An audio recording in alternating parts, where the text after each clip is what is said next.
Hello, everyone. Another day starts. Let the adventure in education begin. A pleasant and shining afternoon to each one of us. Today marks the Demo Fest and recognition ceremony of Cluster 5 in our community of practice, peer classroom observation in the new normal of education. To officially start our program this afternoon, let me invite everyone for our opening prayer, followed by the singing of our national anthem and Das Marinas hymn.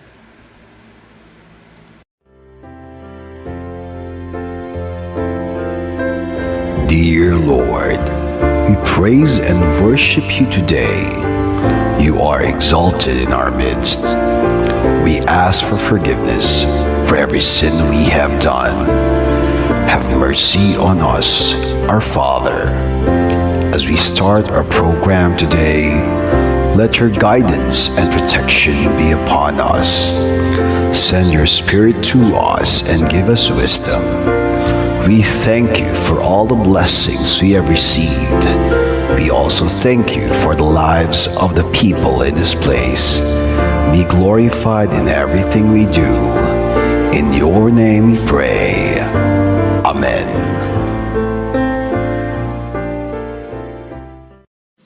Mga kababayan, ang pambansang awit ng Pilipinas.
Now, let us hear the welcome speech of the hard-working principal of Dasmariñas Integrated High School, Dr. Raimundo B. Reyes.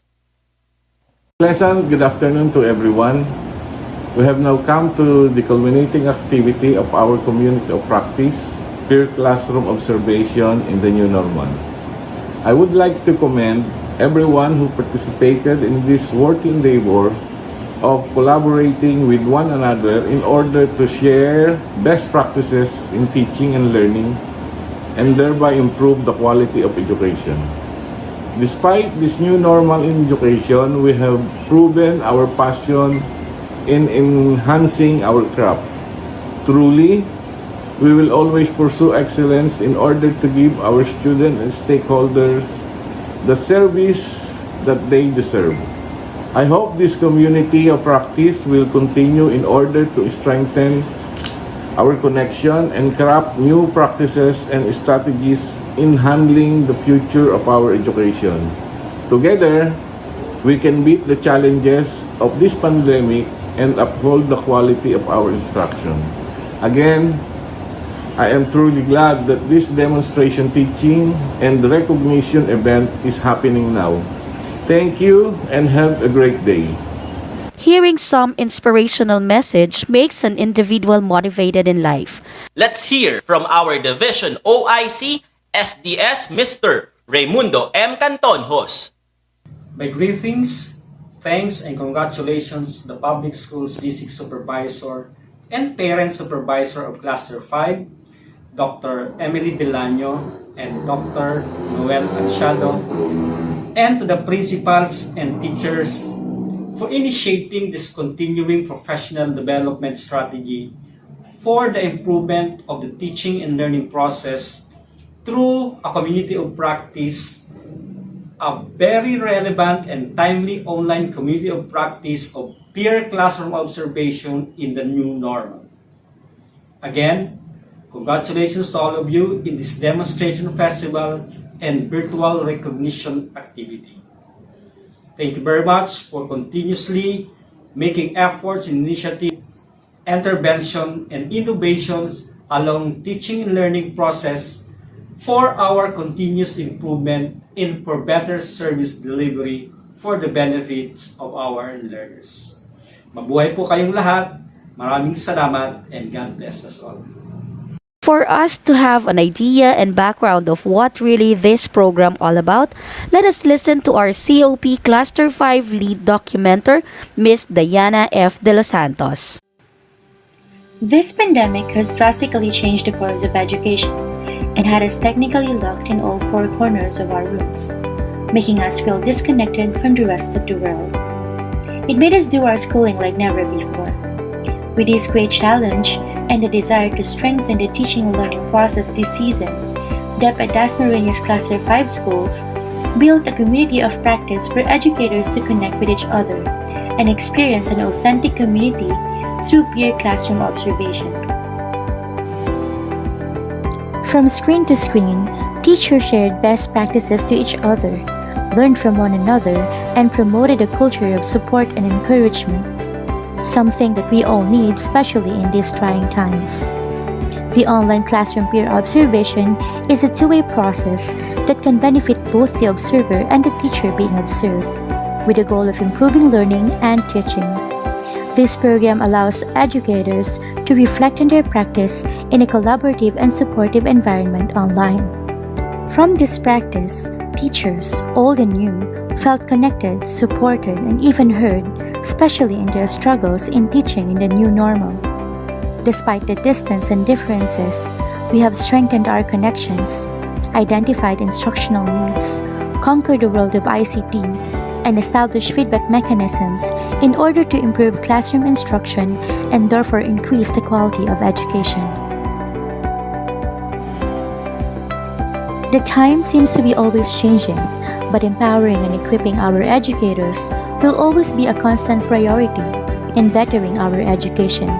In this pandemic, we have learned to live only with the essentials, and we believe that upholding teacher competency is essential in raising the bar in our educational system.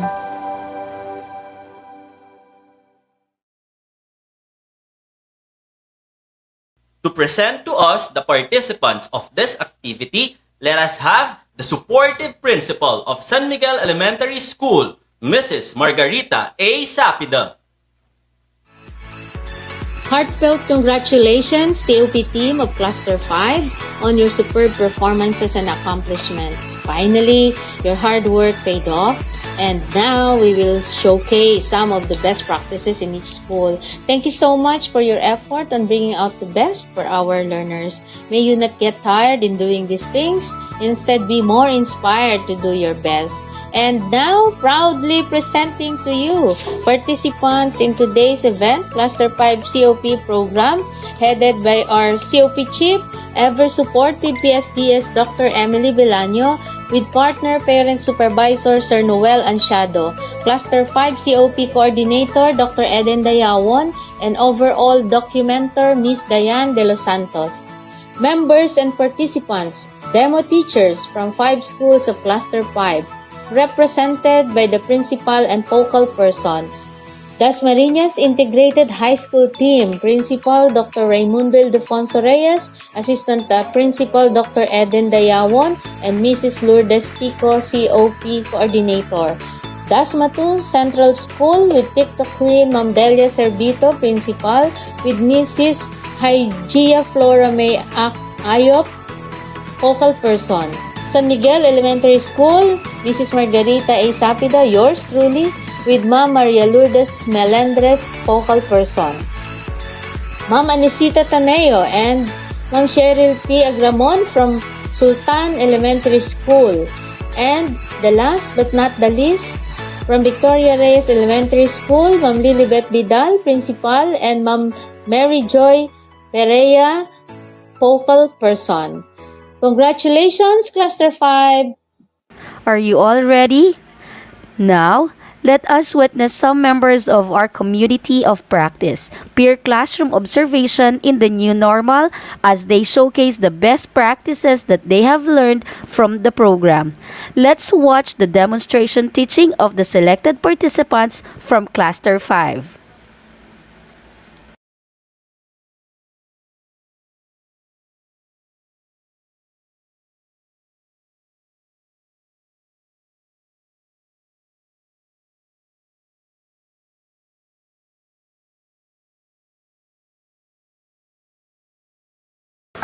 Class in Computer System Servicing. I am Ms. Ira Sheila Balmas, and I will be your teacher in this course. So before we start our session for this morning, let us first have an opening prayer for us to be guided in our lesson. Daniel, will you please lead the prayer?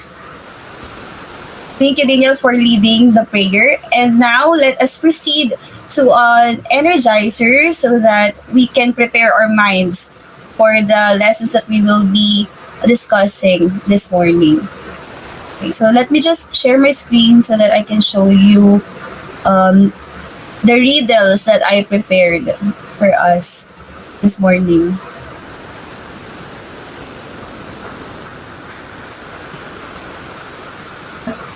So we have the following riddle. So I want you to answer or to give me your guesses about these riddles. So the first one, what has to be broken before you can use it?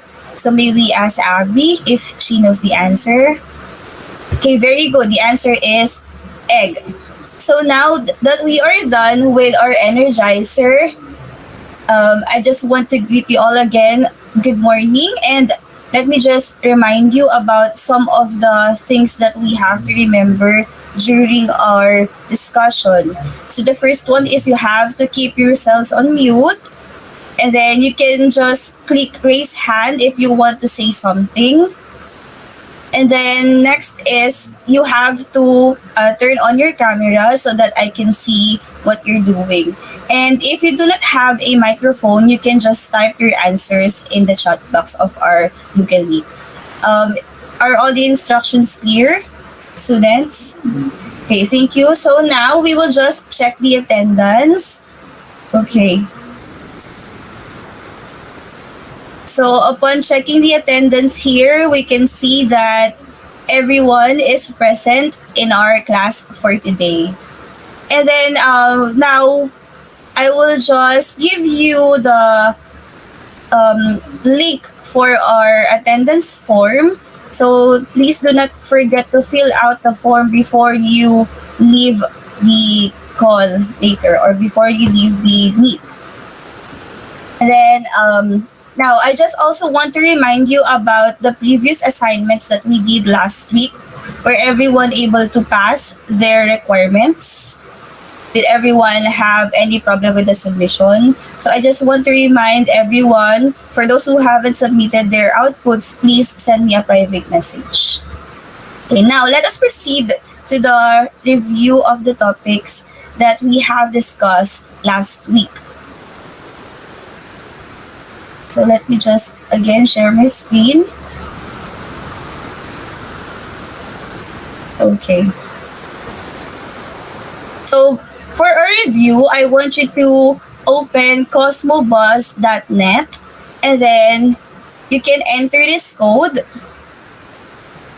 Okay, so the code for the cosmobus.net is 568279. Okay, now once you enter this code, you will be redirected to this page. Okay, so we have here a live buzzer. So for every question, you have to type your answer and then you have to click the buzzer so that I will know who answered first.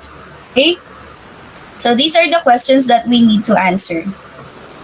Okay, so number 1, what are logic gates? Okay, so someone answered or someone pressed the buzzer. So correct. So the answer of Crizel is correct. So logic gates are the building blocks of a computer. Very good. Next, what is a Boolean algebra? Anyone? So type in your answers and then click the buzzer. Okay, very good. Oliver. So Oliver said that Boolean algebra is composed of only zeros and ones, or the binary numbers. Very good. So now that we are done reviewing the previous topics that we discussed, let us proceed to another activity. So I want you to open jamboard.google.com or just click this link that I will be sending in our chat box. So please click this link and then you will be redirected to our Jamboard. Okay, so group 1, you have been grouped before. So group 1 will draw and perform the activity on frame number 1. Then group 2 will place their answers on group frame number 2, as well as group 3 for frame number 3 and group 4 for frame number 4. So this will be what we are going to do. So each group, you will have your own frame where you can illustrate and or make annotations about the process that will be given. So you will be only given 2 minutes to complete the activity. So the process that you need to illustrate or explain is the process of file management. Okay, so everyone, you have 2 minutes to complete the activity. Okay, so 2 minutes is up. Let us first check the work of group number 1. Okay, so Steve, can you please give your insights about the work of group number 1? Were they able to explain well the file management process? Okay, thank you so much, Steve. Now, how about group number 2? Okay, so let us all give ourselves a round of applause for participating to our activity. Now, let us see what is the relevance of this activity to our topic. Okay, so we need to answer these questions. Okay, number 1, did any of the groups come up with an effective explanation of the process? Okay, who would like to answer? So let us ask Russell. So for you, Russell, did everyone came up with an effective explanation of file management process? Okay, thank you so much, Russell. Number 2, is there a widely used method to effectively describe how a process works? Okay, let us ask Lourdes. So Lourdes, for you, okay, do you have any method that you think will be able to discuss or illustrate the process that that I just asked you to do? Okay, so everyone were able to illustrate or explain the file management, but somehow we still need to, or we can still make it more organized or systematic. Okay, that is why we need this flowchart. Okay, now, so based on the activity, how are you able to relate our topic for today, which is flowchart, and the activity that you did a while ago? Okay, thank you so much, Janet, for explaining or for relating the previous activity to the topic, which is flowchart. So as you all know, flowchart is a visual representation of the sequence of steps and decision needed to perform a process. Okay? So now for the objectives, we have the following. Who would like to read the objectives of our lesson? Okay, so Giselle, will you please read the objectives for today? Okay, thank you so much, Giselle. So these will be the objectives that will be discussed for our lesson.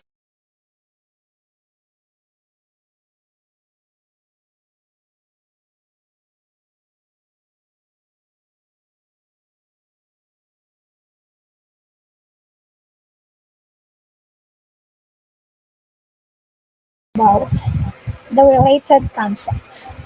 So first, what is horizontal reference line? So please read, Abby.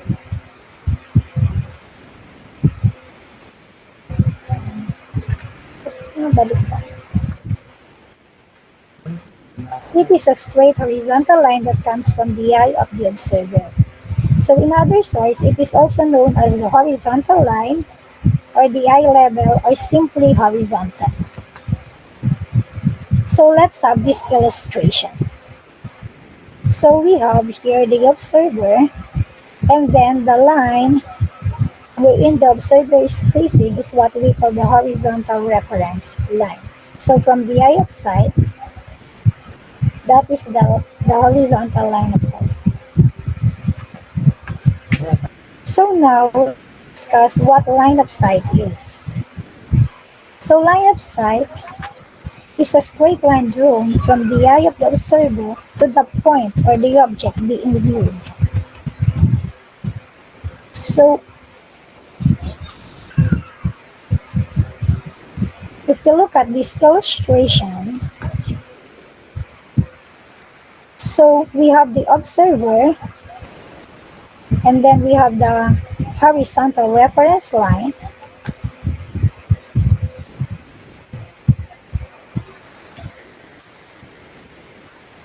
and then we have another line, so where the girl is looking at the kite, so that is what we call the line of sight.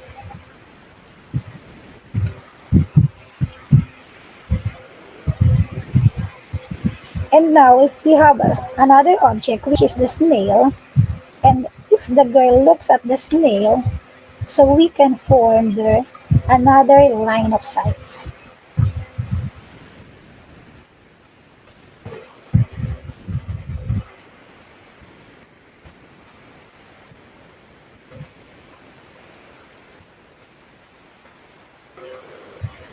So let's have another term.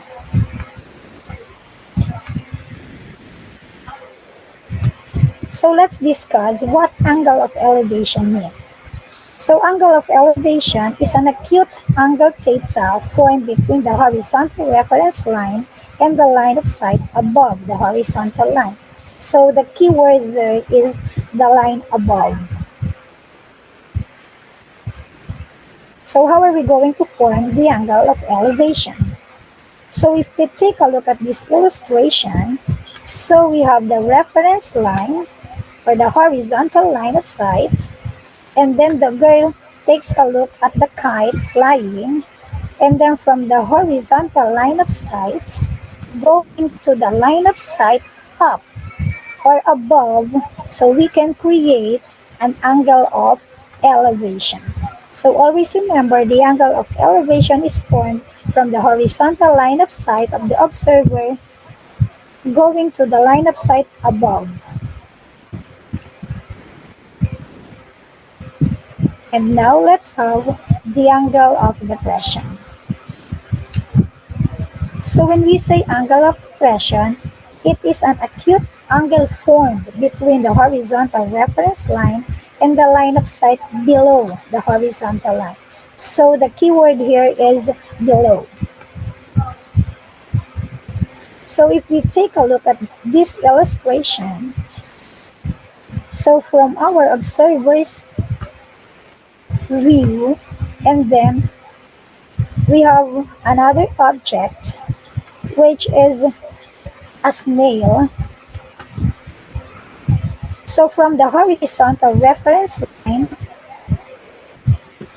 going to the line of sight below, so we can create an angle, which is what we call an angle of depression.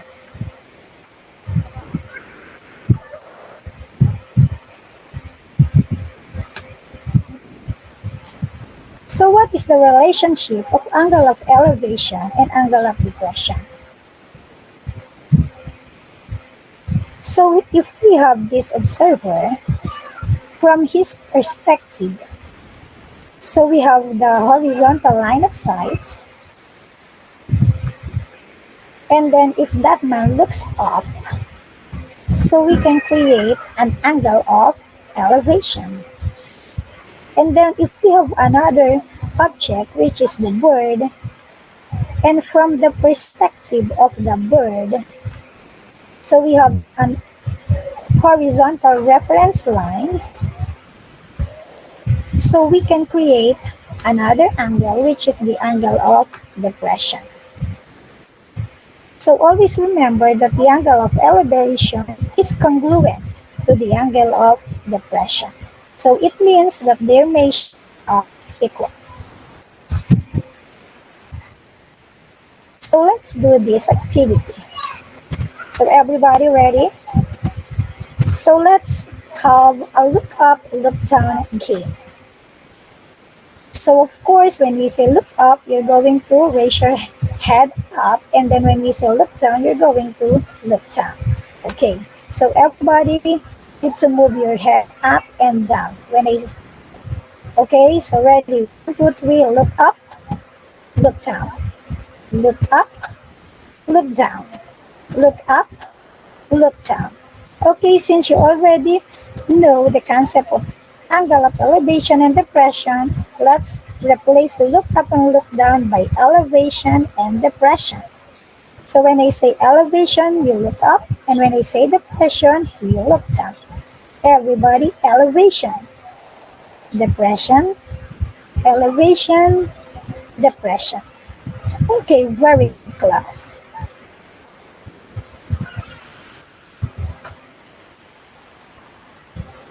So let's have some practices here. So the direction is you need to draw pictures presented by information in the problems given. Assume that the building and lamppost are all ground level.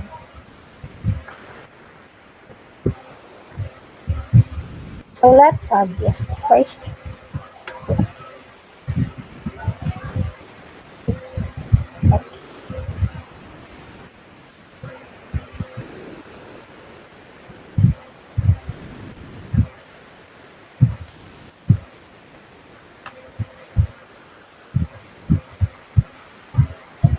Okay, here is the problem.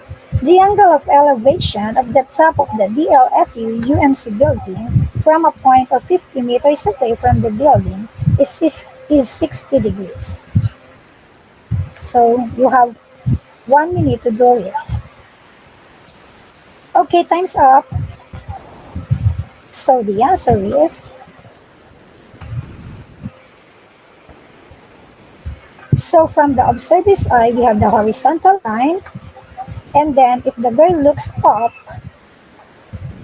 at LSU Medical Center. So we have this 65-degree angle of elevation. So did you get the right answer, class? Okay, very good. So let's have another one. So a bird sits on top of 5-meter lamppost. The angle of depression from the bird to the feet of an observer standing away from the lamppost is 35 degrees. So how are you going to draw or show the angle of depression here? So your timer starts now. Okay, time's up. So what do you think will be the answer? So if we have the lamppost and then we have there the bird and the girl and the lady walking, so from the bird's horizontal line of sight and then going to the feet of the observer, so we have the 30-degree angle of depression. Okay, those who got the correct answer, give yourself an applause.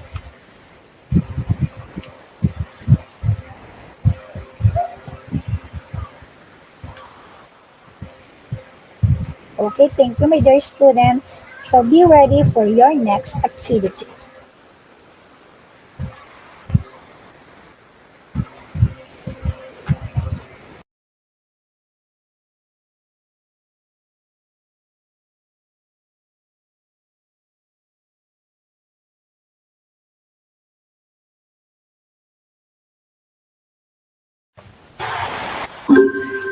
Now, we are done with the discussion about the different types of messages. Before we proceed with the next part of our session, we will have first a short recap of our recent topic. Can someone enumerate the 4 types of messages? Yes, Shaira? Yes, definitely, Shaira. We have 4 types of messages: positive, negative, neutral, and persuasive. Remember, class, that each message conveys different meanings and implies different interpretations. Do you have any questions so far, class? Okay, none. Nice. I guess you already understood and learned our topic today. Am I right, class? Okay, that's nice. Let us now proceed to the next part of our session, which is the assessment. I prepared a short quiz to test your mastery and level of understanding regarding the 4 types of messages that we discussed. Your quiz has 2 parts, the part 1 and the part 2. Are you now ready, class, for the first part of the quiz? It seems that everyone is excited to take the quiz. But before that, may I ask Ashley to read the directions? Directions tell whether the following news convey positive or negative message. Use the whiteboard FI for this activity. Thank you, Ashley. So, for the first part of the quiz, you will just tell whether the following news state or convey positive or negative message. Just write positive if you will be heard something good from the news, or negative if you will be heard something bad. Let me give you the whiteboard FI link. Okay, class, I already sent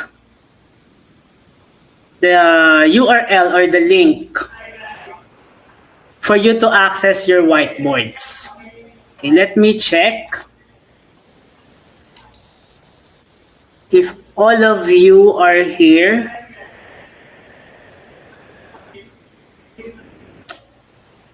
Okay, we are now complete. So I guess we can now start. Are you now ready, class? Oh, that's nice. Let me play the first video.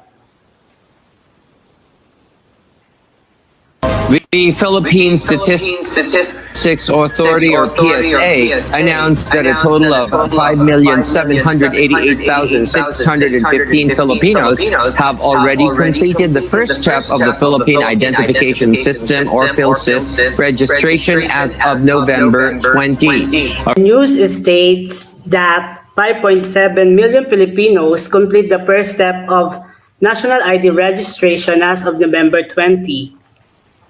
Is it positive or negative? Okay, let us see. Yes, the answer is positive. Very good, class.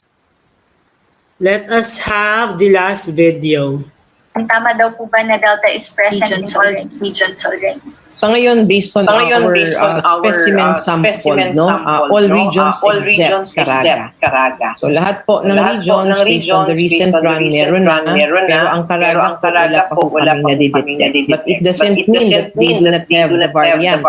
Katulad nga ng sabi natin, yung sampling po kasi natin ang ginagamit natin, and it doesn't really cover that much of the population for us to determine kung nasaan na siya sa mga regions. So ngayon, we still assume na meron na rin, and that is ito na yung mga actions natin na ginagawa.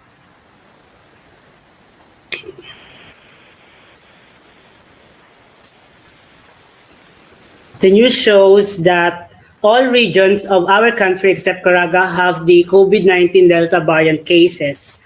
Is it positive or negative?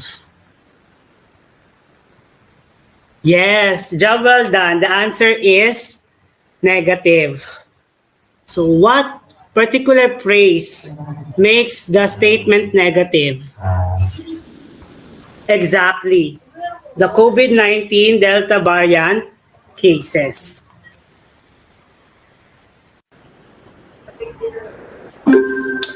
Congratulations, class, for completing the first part of the quiz. Are you now ready for the second part of the quiz? I guess so. But before that, I want to hear the voice of Justy. Justy, please read the directions. Directions: answer this activity by joining at www.kahoot.com or using your Kahoot app and type the game code. Thank you, Jocelyn. Hooray! Let me invite everyone to join on our Kahoot class by simply visiting the www.kahoot.com and kindly insert the game code. Okay, let me share you the link for this activity. And our game code is 249524.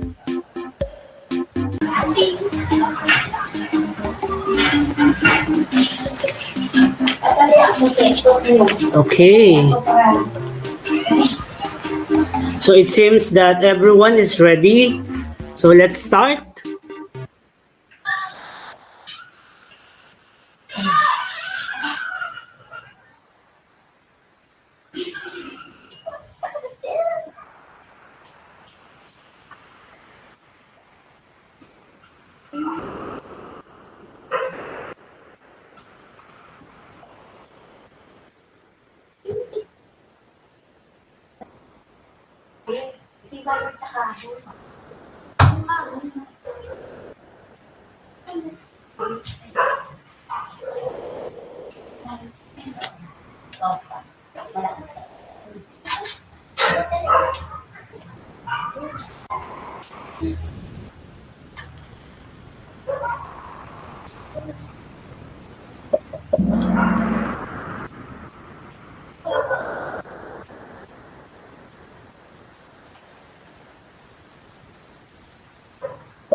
Congratulations, class, especially to our awardees or top student. Great work.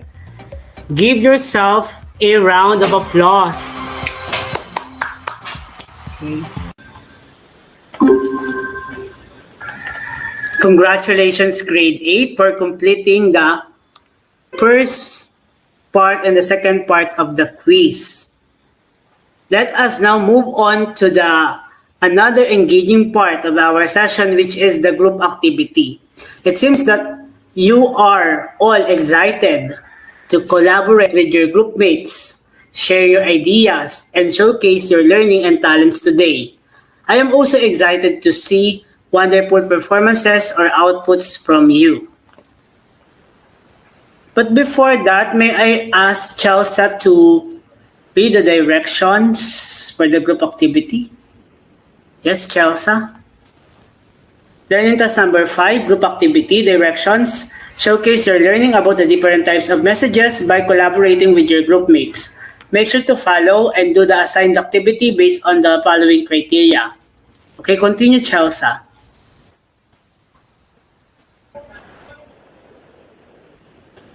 Criteria for grading: relevance, content 50 points, creativity 30 points, teamwork 20 points, total 100 points. Thank you, Chelsea. Okay, so for the criteria class, for you to get 50 points, you must make your presentation relevant to your assigned topic. Creativity, 30 points. For you to get 30 points, you must show your creative ideas and produce creative performance or output. Teamwork, for you to get 20 points. Every member of the group must contribute ideas for making a good outcome or performance. Again, the total is 100 points. Let me give you the task that you need to perform. Group 1 advertisement. Present a 2-minute commercial on how you will convince the people to follow the minimum health protocols. Is that clear, Group 1? Okay, that's nice. Group 2, you need to create a poster or infographic about the responsible use of social media. Use Canva in accomplishing this activity. I already taught you on how you will use Canva when you are creating poster or infographic.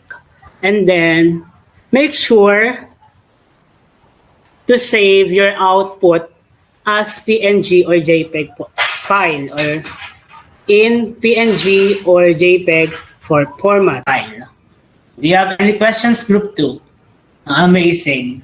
Let us have the last group, Group 3. Jingle. Present a 2-minute jingle educating the audience on how to practice the Filipino culture and virtues. Any questions, Group 3? Okay, none.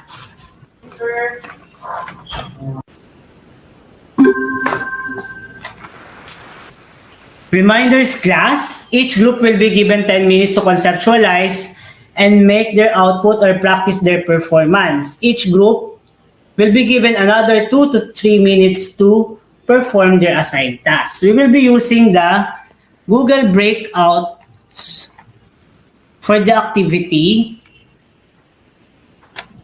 I already sent the links on our chat box. Do you have any questions, class, before we start the group activity? Silence means that you do not have questions. If none, you may now go to your respective rooms, and I will visit you after 5 minutes. Your 10 minutes starts now. Hi, Group 1. Have you formed ideas on how you will present your advertisement?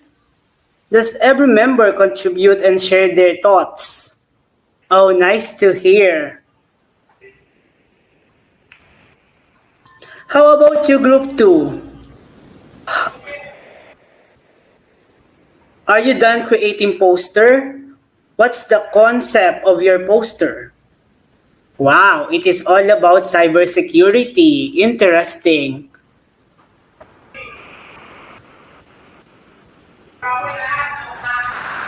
Hi, Group 3. Have you composed your jingle? I'm very excited to hear your jingle. You may now practice it.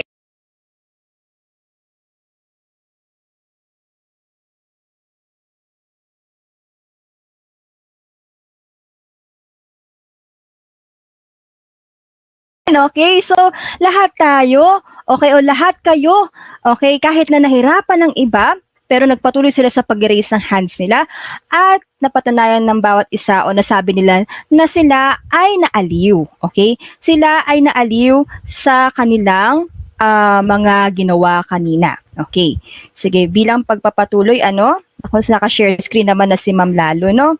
Bilang pagpapatuloy. So, bakit kaya nasabi natin? Okay? Bakit kaya nasabi? Pwede kayong mag-chat gamit ang ating chat box.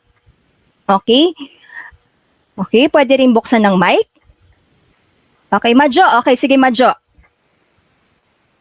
Okay, so sabi niya, nahirapan man ako. Okay, nahirapan man ako, ma'am, pero naaliw ako dahil yun palang hilig ko sa tula at awit ay pwede ko palang gamitin sa pagbubuo ng isang karunungang bayan. Ano? Okay. Sige. Maganda yan, no? Maganda yan na nakita natin, kumbaga, na ang inyong mga interes sa pagsulat ng tula, pagsa-sound tripping natin, pakikinig ng himig, at gayon din sa mga, kumbaga ay, mga pakikinig ng mga biro sa TikTok, ay pwede nating isama sa paggawa ng karunungang bayan. Okay, mahusay, mahusay. Okay, so bilang pagpapatuloy, napunta tayo dun sa ikalawang katanungan. Okay, kung ikaw ay magiging isang kaalamang bayan, ano ka kaya at bakit? Okay, Fates. Okay, Fatesel. Okay, ano sabi natin? Okay, ano masasabi mo? Ikaw ay isang palaisipan. Oh, girl, mysterious to. Okay, hindi naman. Okay, sige. Ano yung gusto mong sabihin? Wow naman. Ayun. So, sabi niya sa atin, no? Okay, siya daw ay isang palaisipan.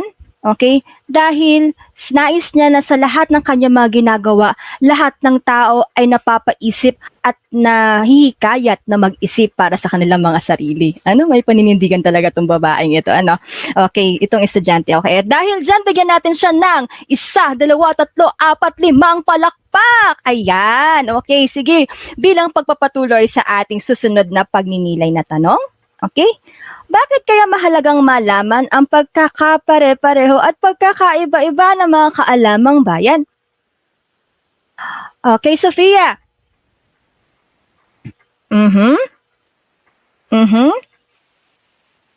Tumpak ang iyong sinabi. Okay.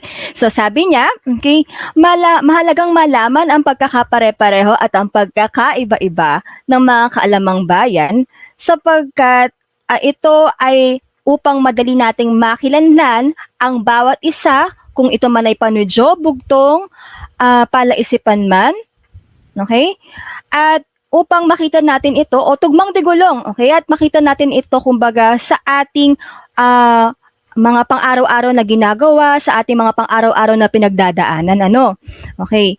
At sa pamamagitan, kumbaga, ng pagtukoy ng mga pagkakapare-pareho nila, ay hindi tayo malilito. Hindi tayo malilito, kumbaga, sa kung ano ba sila. Halimbawa sa pagtatanong, pwede natin sabihin na ang magkakasama dyan ay ang bugtong at palaisipan. Samantalang ang magkakaiba naman, okay, katulad ng panudyo, ay pwede natin siyang masabing iba siya sa tugmang digulong. Hindi naman nais na magbiro, okay?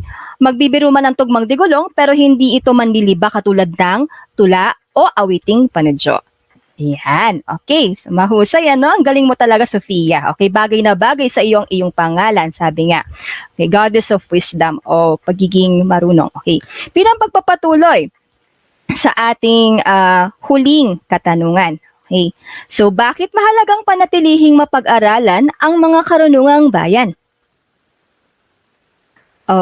Okay, sige. So, aga. Okay, agapito. Okay, napaka-agap mo talaga. Ayan.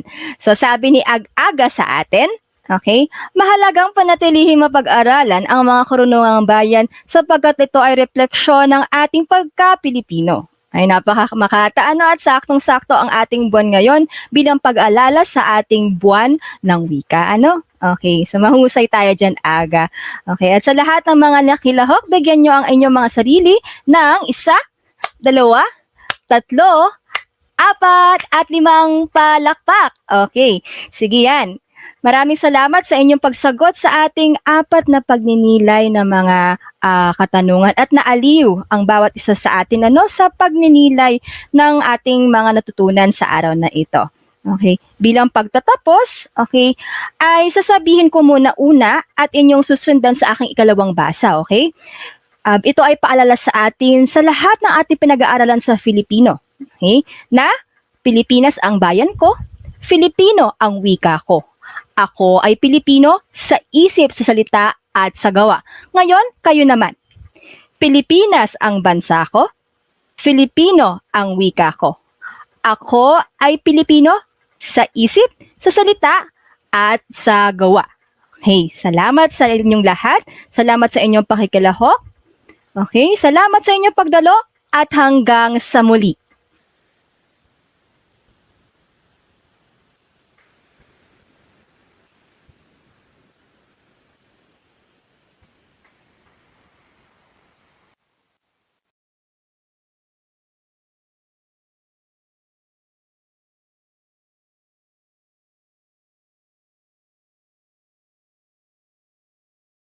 Hi, I'm glad to see you all here today, and I hope you're all doing great.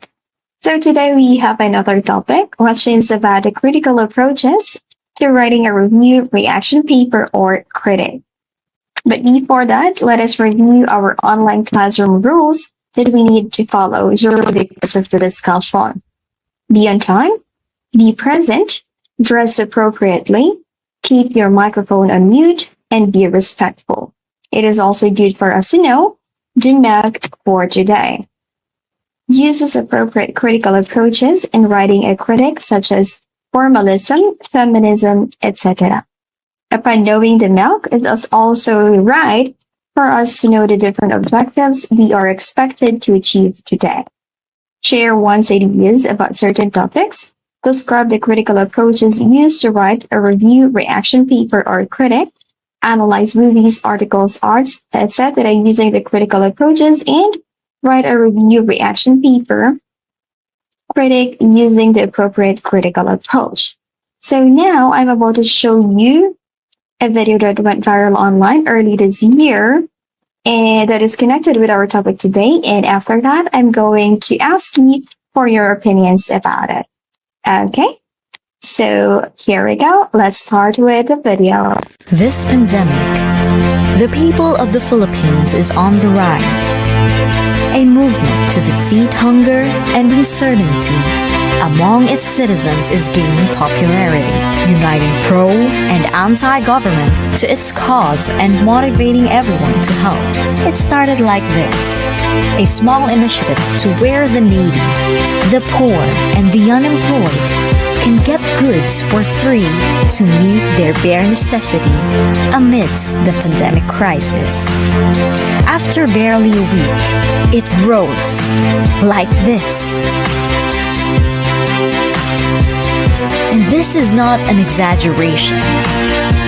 The community pantry is becoming a movement in the Philippines, now active from north to south. Initiated by Ana Patricia Norm when she built a makeshift stand and filled it with goodies like rice, noodles, milk, canned goods, vegetables, and even face masks for people to get for free. Nag-viral siya, ibig sabihin nandun yung pangangailangan. Hindi lahat may ayuda, hindi lahat nakakuha ng sapat na ayuda.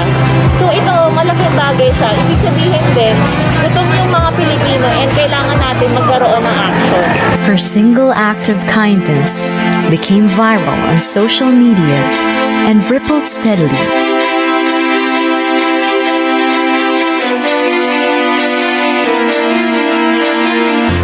All over the country. Take according to your need, give according to your capabilities. Now the community pantry has a life of its own. Donations are flooding from individuals from all sorts of social status. Farmers and fishermen, companies big and small, religious and military, people of little means. No discrimination, no politics, no religious prejudice, no regional differences, just pure and unconditional love for others, and even for pets. Filipinos, united to help one another. Filipinos, beating hunger during pandemic. Okay, there you go. So what can you say about the video? Okay, that's great. Those are great. Okay, thank you. Well, how did you react to the video? Were your reactions based on facts, or were they based on your personal experiences and emotions? Okay, I see. Well, that is so true. Thank you so much.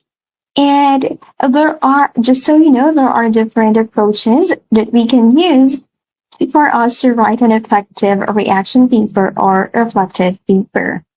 Okay, your opinion and ideas anchored with these critical approaches that we have will actually help us build or write an effective and reliable reaction paper or critic paper. So let's not waste our time and start with our discussion about the approaches. Let's go. Good day, class. Now let's talk about Newton's third law of motion. So after studying the first and second law, now we're down to the last law of motion by Newton.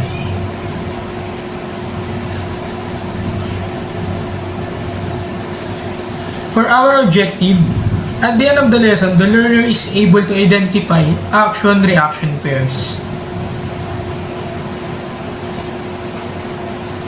Let's take a look at the picture here.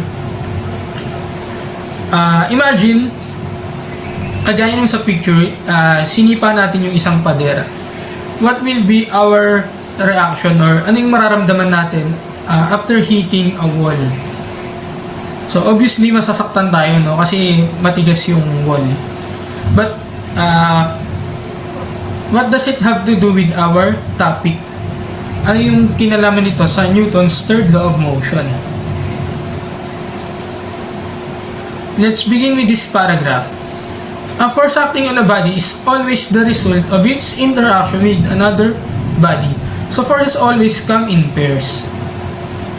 This is the first consideration that we have to put in mind when talking about laws of motion, particularly third law.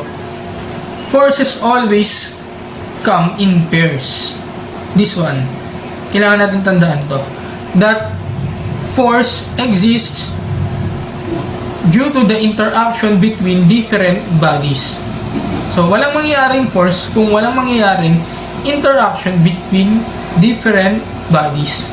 For example, we have here different scenarios, like you cannot pull on a doorknob without the doorknob pulling back on you.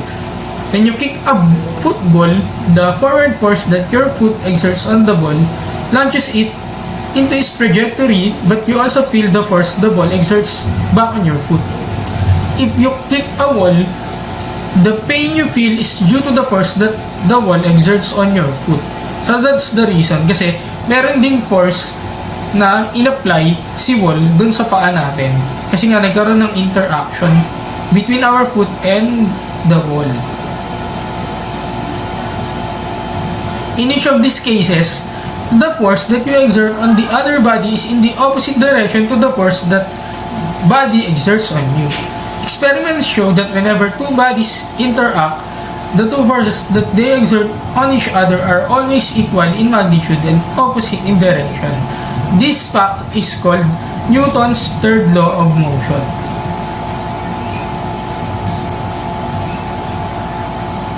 In simpler terms, so we have here, if body A exerts a force on body B, an action, then body B exerts a force on body A reaction. These two forces have the same magnitude but are opposite in direction. And these two forces act on different bodies. So class, I already highlighted here the key phrases that we have to take note. So the two forces have the same magnitude but are opposite in direction and they act on different bodies. So these two forces can never act on the same bodies. So this is our illustration for Newton's third law.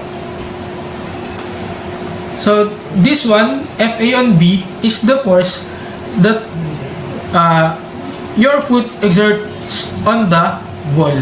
So the ball also exerts a force on your foot. So ito yun, yung Fb on A. So when we write it in equation form, Fa on B is equal to negative Fb on A. So take note of the sign. So sign convention here is important, yung plus and minus sign natin, because we're talking about forces, which is vector quantity. Force is a vector quantity. So both magnitude and direction is important. Kailangan natin maitama yung mga signs natin. In the statement of Newton's third law, action and reaction are the two opposite forces. We sometimes refer to them as an action-reaction pair. This is not meant to imply any cause and effect relationship. We can consider either force as the action and the other as the reaction. So ito yung tinatawag nating action-reaction pair. Yung, halimbawa, yung sa wall, yung force na in-apply natin, pwedeng siya yung action, tapos yung force na in-apply ni wall ay yung ating reaction. So let's take a look at more different scenarios showing Newton's third law. So the first one is a swimming frog. So we can see as the frog pushes the water to the right, the water pushes the frog to the left. Another one, a flying eagle. So as the eagle pushes the air to the downside, the air pushes the eagle to the upside. Kaya nakakalipad or nakakataas yung eagle. And we have here two more pictures. Ito yung una. Kunyari, bumaba tayo sa isang boat. So, according to the picture, di ba, we exert a force on the boat to the right side. Tapos, yung boat naman nag-exert ng force sa atin to the left. Kaya nakalakad tayo in this direction, yung pakaliwa. So, ganun din dito sa ship. Pero kung makikita natin, di ba, obviously yung ship hindi siya gagalaw. Pero yung boat, gagalaw siya pakanan. So, what's the obvious reason? So, the ship is massive enough para hindi siya gumalaw. So, masyadong magaan yung boat, kaya siya gumalaw. And Newton's third law is also the explanation behind rocket ships. So, the engine pushes exhaust gases down and the exhaust gases push the rocket up. So, yung tinatawag nating thrust. And we also have another set of forces here, another action-reaction pair. So the earth pulls the rocket down. So basically this is due to gravity. So as the earth pulls the rocket down, the rocket pulls the earth up. So yun din, kapareho ng ship. So bakit hindi gumagalaw si earth? Bakit yung rocket lang? Because the earth is so massive or masyadong malaki or mabigat si earth para gumalaw.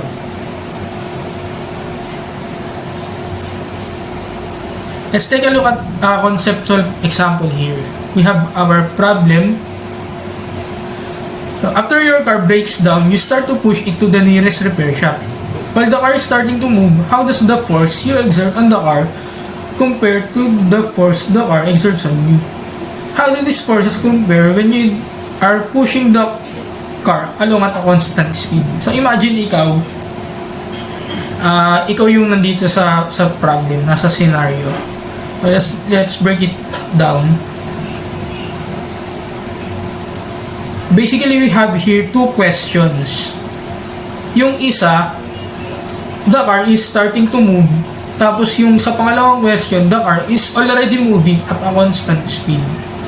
So, paano daw natin i-compare yung force na in-exert mo dun sa car? Dun sa force na in-exert ng car sa'yo. Given that we have two different scenarios.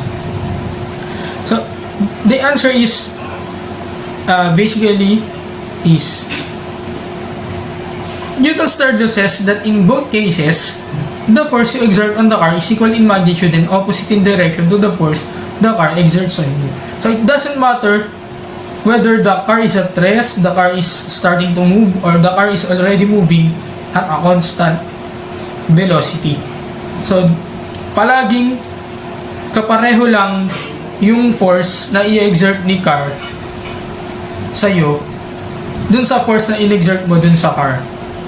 So, maybe napapaisip tayo or maybe napapatanong tayo that paano nalalaman ni car yung force na i-exert niya sa atin? Diba? Considering na nag-exert tayo ng force sa kanya, no? Kasi hindi naman living thing yung kotse. Paano niya nalalaman? So, tatandaan natin that Newton's laws of motion is based on experiments. So, ito yung nangyayari sa reality. May backup na mga experiments yung laws of motion ni Newton. So, kung merong experiment si first law and si second law, si third law meron din.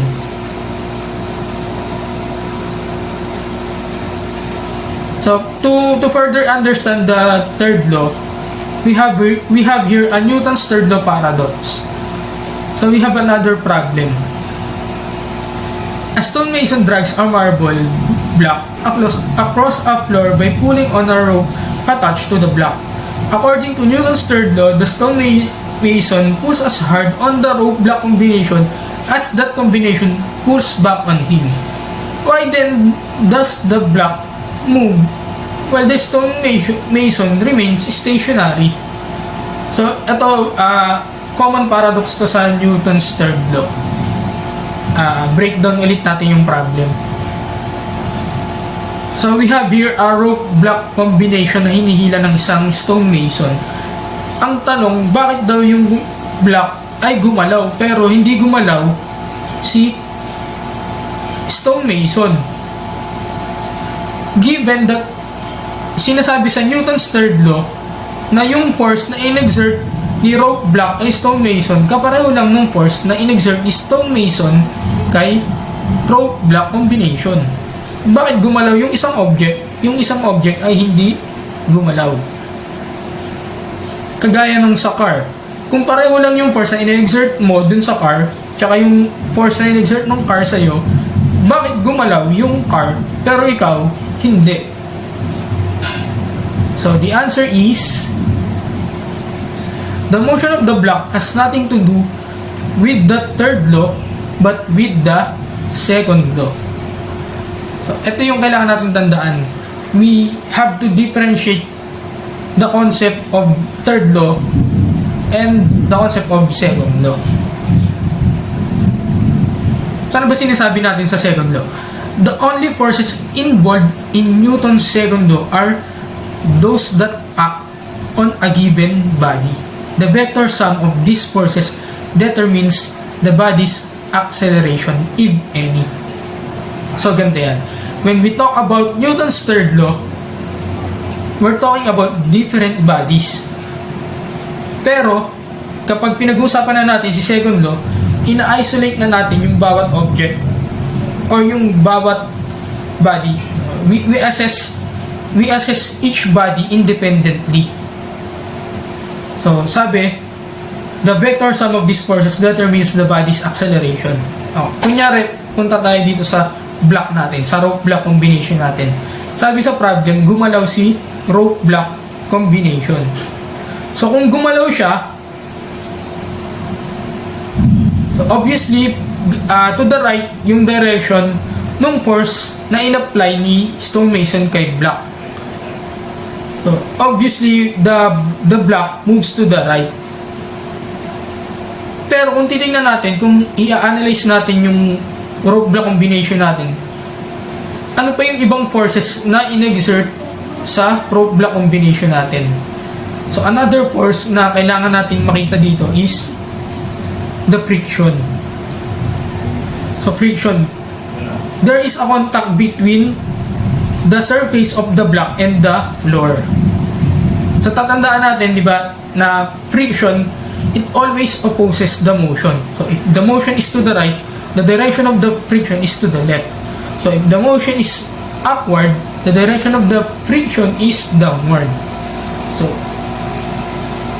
makikita natin, meron tayong dalawang forces na nag-a-act dito sa ating block. At kung gumagalaw siya, ibig sabihin, mas malaki yung force na in-exert ni stonemason sa block compared dun sa ating friction. Yung friction between the surface of the block and the floor. Kaya siya gumagalaw. So, walang kinalaman yung force na in-exert ni block kay stonemason. Bakit? Kay stonemason kasi yun na nangyayari. Hindi siya nangyayari kay block. Nabalikan natin yung sinabi natin kanina that action-reaction pair can never happen in a single body. Nangyayari sila palagi on different bodies. So sabi dun sa problem kanina, bakit daw hindi gumagalaw si stonemason? So, the obvious reason is the friction between the stonemason's shoes and the floor is large enough para i-oppose yung motion or i-oppose yung force that the block exerts on the stonemason. So, paano natin mapapagalaw dito si stonemason? Halimbawa, gusto natin pagalawin si stonemason here. So, ang pwede natin gawin dito is palitan natin yung sapatos niya. Palitan natin yung sapatos niya ng mas madulas para mapaliit si friction, yung FM natin. Once na lumiit si FM, magkakaroon tayo ng tinatawag nating net force. So, kapag nagkaroon tayo ng net force or mas malaki na si FB on M kay friction M, so gagalaw na rin si stonemason pakaliwa. So, pareho na silang gumagalaw. It's because of the friction. So, by contrast, Newton's third law relates the forces that two different bodies exert on each other. The third law alone tells you nothing about the motion of either body. So, kung pag-usapan natin yung motion, we will talk about Newton's second law, not third law.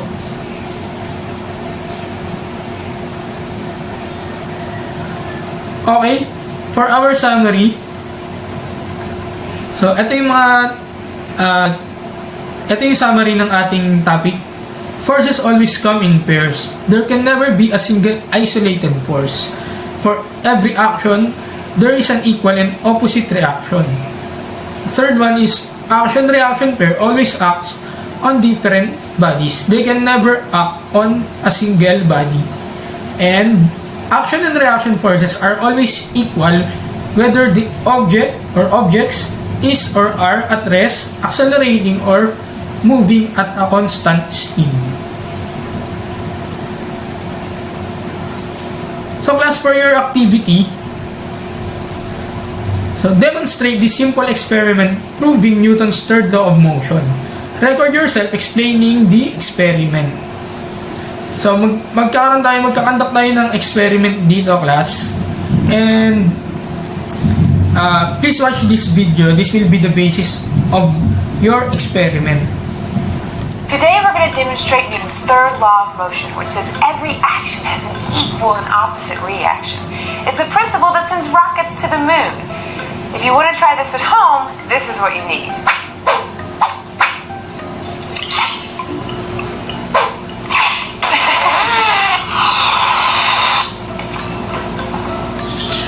When I release my fingers, air pushes out of the balloon. That's our action.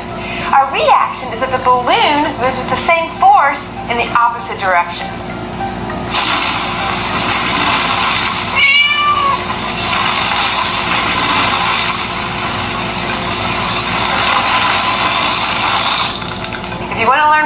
Newton's third law of motion or ask me a question, check out scientistsusan.com.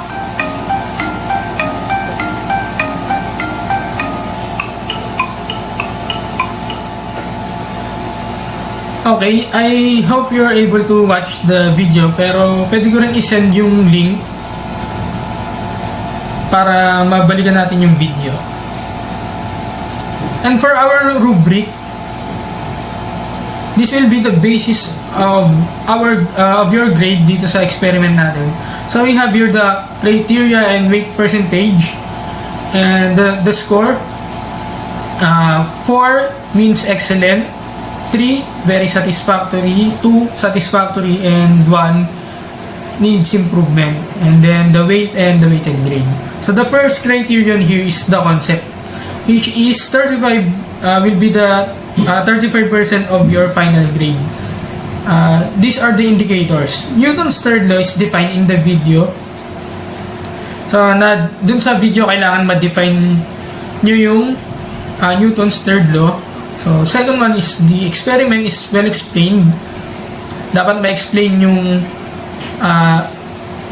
procedure, yung materials na ginamit dun sa experiment, paano i-conduct. And the third one is the action and reaction force are identified. So basically this is the objective. Kailangan ma-identify natin yung action and reaction force dun sa video. The second one is presentation, which is also 35% of your final grade. The indicators are voice is loud and clear, creativity in video editing is evident. So hindi naman natin kailangan dito ng mga pro level editing, but at least maibigay niyo yung creative juice niyo sa pag-edit. And the third one is length of the video is 3 minutes or less. So ganun din, excellent, very satisfactory, satisfactory needs improvement. Kapag excellent, it satisfies all the indicators, very satisfactory, satisfies only 2 of the indicators, satisfactory satisfies only 1, and it needs improvement, it does not satisfy any of the indicators mentioned. And lastly is timeliness, which is 30% of your final grade. Excellent if the output was submitted on or before the due date. Very satisfactory, the output was submitted a day after the due date. And satisfactory, the output was submitted 2 days after the due date. And needs improvement if the output was submitted 3 days or more after the due date. So that's the scoring guide for your experiment.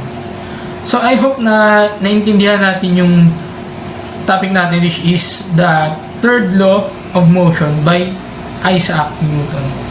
Thank you, class. Have a good day.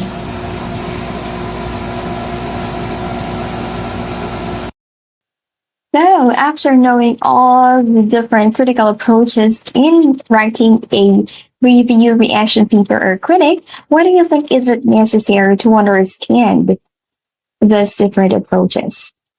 Okay, good. It helps you better understand or have a deeper understanding of the thing that you're actually doing reaction with or you are critiquing. And yes, great job. So it helps you better know or better choose which is the most appropriate critical approach that you can use for a more reliable critic paper or reaction paper. Okay, thank you, and I hope you really learned something for today, and I'm looking forward to using all these different approaches in your writing. Now, here's what you need to do. You are to write a critic paper. Okay. And you have to use the different critical approaches that we have. Okay. So you have to choose one presentation from your physics class and critic it using the most appropriate critical approach that we have learned today. And please make sure to be guided by the rubric that we have. Okay. So you may start writing your draft now. and you may also pass your final paper on our next meeting. Okay, if you no longer have any question, that's it for today. Thank you for coming and see you next week. Bye-bye.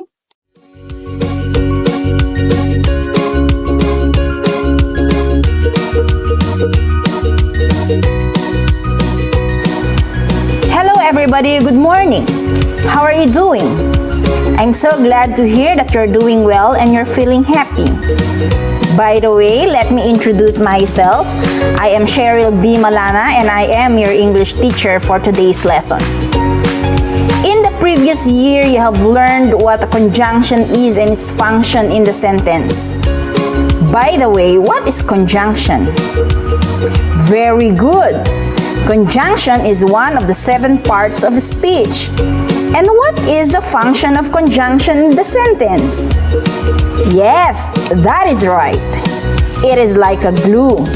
It joins, it sticks, it connects word to another word, phrase to another phrase, and clause to another clause. So class, there are actually 3 types of conjunctions. What are they? The first one is what we call the coordinating conjunction. The second one is what we call the subordinating conjunction. And the third one is what we call the correlative conjunction. But for today, we are going to concentrate on coordinating conjunction alone. But before proceeding on to our lesson discussion, let me just put emphasis on our objectives. At the end of the lesson, you are expected to be able to first, enumerate the 7 coordinating conjunctions. So basically, you have to mention all those. So what are they? The second one is to give the function of each coordinating conjunction. And the last one is to use appropriate coordinating conjunction in the sentence. So children, keep in mind that these objectives will serve as your guide in performing all the tasks properly. Is that clear? Very good. Moving forward, children, let us start our lesson with a game. Are you excited? How are you going to play the game? Will you please read the direction? Thank you. Shall we proceed? Here is sentence number 1. Does it have a coordinating conjunction? Very good. There is none. Let's proceed to sentence number 2. Everybody, please read. Does it have a coordinating conjunction? There is none. Did you get it right? Very good. Moving on to sentence number 3. Did you find any coordinating conjunction in sentence number 3? Yes, there is. Did you get it right? Very good. Kindly read sentence number 4. Is there any coordinating conjunction in the sentence number 4? Yes, there is. Who got the correct answer? Good job. Finally, let us have sentence number 5. Did you see any? Yes, there's none. Very good. Who got the perfect score? No one? Don't you worry. Hopefully, at the end of the lesson, you'll understand and get a perfect score. Because for today, we will further discuss what a conjunction is. Can anyone define what a coordinating conjunction is? Yes. Coordinating conjunction conjunction are words that coordinate or join two or more independent clauses, words, phrases, or other parts of speech which are of the same syntactic importance, also known as coordinators. Coordinating conjunctions are used to give equal emphasis to a pair of main clauses. So what are these 7 coordinating conjunctions? They are for, and, nor, but, or, yet, and so. And for you to easily understand or memorize all these coordinating conjunctions, let me introduce to you a nice acronym which is FANBOYS. F stands for, which is used to indicate reasons. A stands for and, which is used to express addition. N stands for nor, which is used to talk about two ideas. B stands for but, which is used to connect two contrasting ideas. O stands for or, which is used to connect two or more possibilities or alternatives. Y stands for yet, which means despite something. S stands for so, which is used to express consequence. This time, children, I am going to show you a series of adjectives for you to be able to be familiar with the acronym FANBOYS and its corresponding coordinating conjunction and the meaning of each. Will you please read the direction? Very good. So here are now the following images. F stands for, which means because. A stands for and, which means in addition to. N stands for nor, which means and not. B stands for but, which means however. O stands for or, which means either. Y stands for yet, which means but. S stands for so, which means therefore. So class, are you now familiar with the acronym FANBOYS and its coordinating conjunction and the meaning of each? If so, let's find out by answering your next activity. Will you please read the direction? Thank you. Are you ready? Here is sentence number 1. What makes the sentence incorrect? Very good. The error in the sentence is the coordinating conjunction and, which is supposed to be for. Let's proceed to sentence number 2. What makes the sentence incorrect? Very good. The error in the sentence is the coordinating conjunction for, which is supposed to be and. Let's move on to sentence number 3. What makes the sentence number 3 incorrect? Very good. It's because of the coordinating conjunction but, which is supposed to be nor. Moving on to sentence number 4. What makes the sentence number 4 incorrect? Very Very good. The error in the sentence is the coordinating conjunction nor, which is supposed to be but. Let's move on to sentence number 5. What makes the sentence number 5 incorrect? Very good. The error in the sentence is the coordinating conjunction yet, which is supposed to be or. Let's move on to sentence number 6.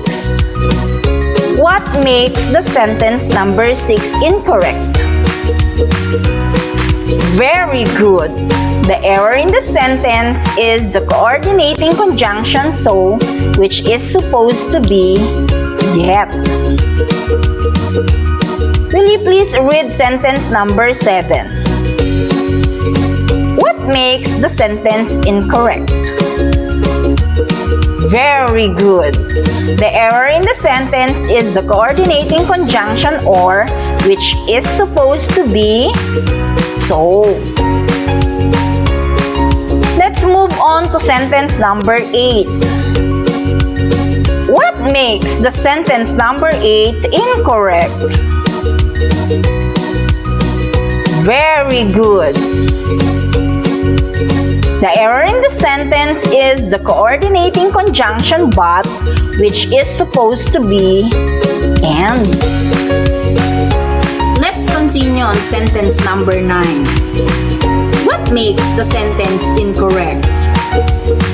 Very good. The error in the sentence is the coordinating conjunction or, which is supposed to be but. Let's move on to sentence number 10. What makes the sentence incorrect? That is right. The error in the sentence is the coordinating conjunction but, which is supposed to be so. How many of you got the perfect score? Very good. Slowly but surely, I can see that you are all coping with our lesson. For you to further understand the functions of coordinating conjunctions, here are some rules that you need to consider. Coordinating conjunctions always connect phrases, words, and clauses. Some teachers warn that starting a sentence with a coordinating conjunction is incorrect. But mostly this is because they are attempting to help prevent you from writing fragments rather than complete sentences. Sometimes though, it's just a personal preference. The fact is, you can begin sentences with coordinating conjunctions as long as you follow these 3 rules for doing so. Don't use coordinating conjunction to begin all of your sentences. Do so only when it makes your writing more effective. Ensure that the coordinating conjunction is immediately followed by a main clause. Although commas typically follow coordinating conjunctions used in areas other than the beginning of a sentence, they should not be used after coordinating conjunctions used to open sentences unless an interrupter immediately follows. Are you guys following me? Are all these rules clear to you? I hope so. Let's now move on to our next activity. Can you please read the direction? Thank you. Let us have sentence number 1. What is the appropriate coordinating conjunction to be used? Very good. Or is the correct answer. Moving on to sentence number 2.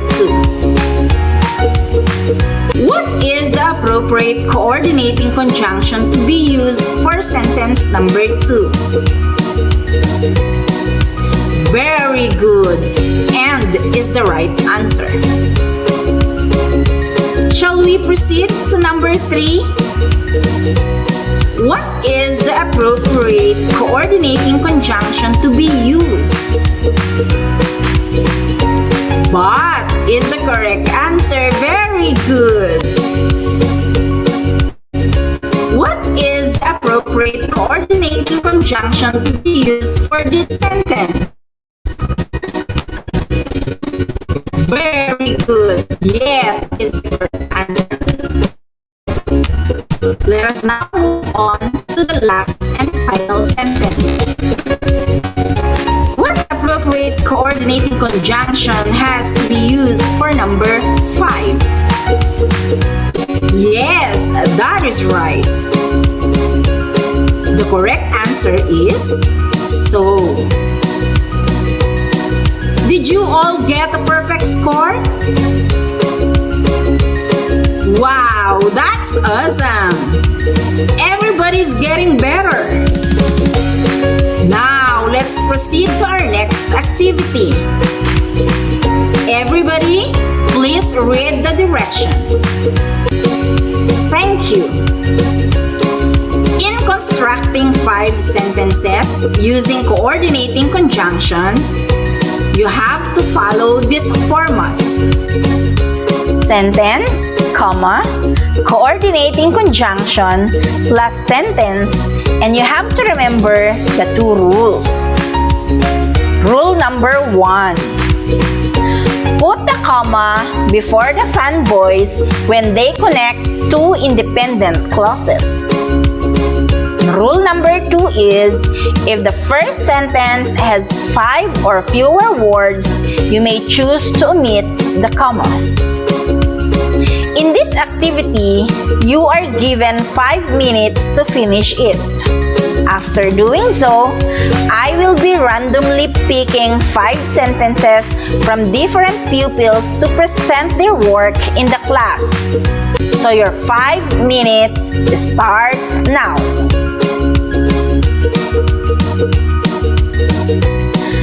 Time is up! Let us see sentence number 1 from Delia. Wow, thank you! Good job! Let us check the work of Glenda. Sentence number 2. Very good! Let us move on to sentence number 3 from Emily. Well done! Sentence number 4 is taken from the work of Nenette. Let's check. Wow, awesome! The last but not the least is a work from Nick. Wow, very good! Based from your last activity, I could see that everybody learned and understood our lesson, and I'm just so happy that I have imparted this on you. But before I finally say goodbye, let me give you some things to work on during your free time. Construct sentences using each coordinating conjunction, and may I also request you to reflect on these 2 questions. First, what were some of the most interesting learnings you got from this lesson? And describe your experiences while working on the learning task. So that's all for today, children. Congratulations for a job well done. Till we meet again. Bye-bye! Bisa Hagun. And now, we are going to witness the demonstration teaching from the community of practice of San Miguel Elementary School for the school year 2020-2021. For the introduction, Miss Steffi Marie D. Varon. For the development, Mrs. Charmaine Joy P. Rivas. For the engagement, Mr. Januel A. Haujan. And for the assimilation, Mrs. Maria Perlas T. Cahipo. Again, the demonstration teaching of San Miguel Elementary School COP team. Happy watching! Magandang araw mga bata, ako nga po pala si Bini-Bining Steffi. At ang ating pag-aaralan ngayon ay ang pagbasa at pagbilang ng pantig. Bago tayo magsimula, ay ihanda natin ang ating sarili para sa ating panalangin. At ngayon, ay tapos na tayong manalangin, ihanda naman natin ang ating sarili para sa ating attendance. Okay, itaas lamang po ang ating kamay kung tayo ay nandito at tinawag din po ni teacher. Okay, dahil tapos na tayo sa ating attendance, ngayon naman po, tumungo naman po tayo sa ating aralin ngayon or sa talakayan. Sa aralin ito, ay inaasahan po natin o inaasahan po tayo makakakilala o makikilala mo ang mga tunog na bumubuo sa pantig ng mga salita at mabibilang ang mga pantig ng salita. Okay, bago tayo magsimula, meron tayong isang maikling pagsusulit. Yan. Okay po, i-type lamang po ang quizis.com sa ating browser para tayo ay makapagsagot. Okay po, i-enter lamang din po ang ating code na 559312 sa ating website. At meron tayong 5 katanungan sa ating pagsusulit na ating sasagutan. Okay. Maaari na tayong magsimula sa ating pagsasagot. Halina't alamin natin ang mga kasagutan sa ating pagsusulit.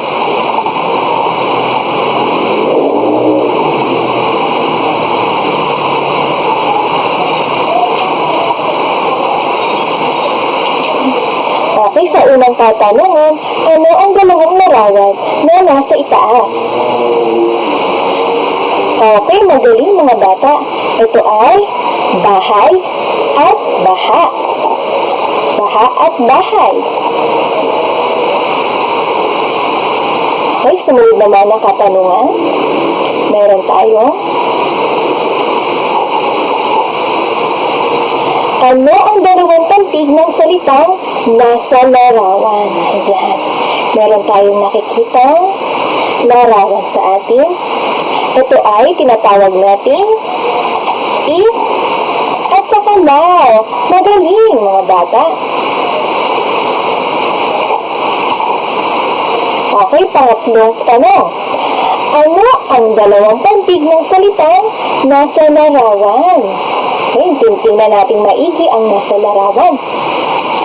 Okay, meron tayong to at saka lay. Ayan, very good. Ito ay tulay. Okay, mahusay. May pang-apat na tanong. Ano ang dalawang larawan na nasa itaas? Okay, pag-isipan natin. Ito ay laso at aso. Mahusay mga bata. Okay, panglimang katanungan. Ano ang dalawang larawan na nasa itaas? Okay, meron tayong ito at pinto. Ayan, very good po. Okay, maraming salamat sa mga lumahok sa ating maikling pagsusulit. Ayan, very good po sa mga nakasagot. Dahil tapos na natin ang ating pagsusulit, alamin natin ang galaw ng iyong bibig, saltik ng dila na may kasabay na tunog ng lalamunan o walang antalang bugso ng tinig sa pagbigkas ng salita ay pantig.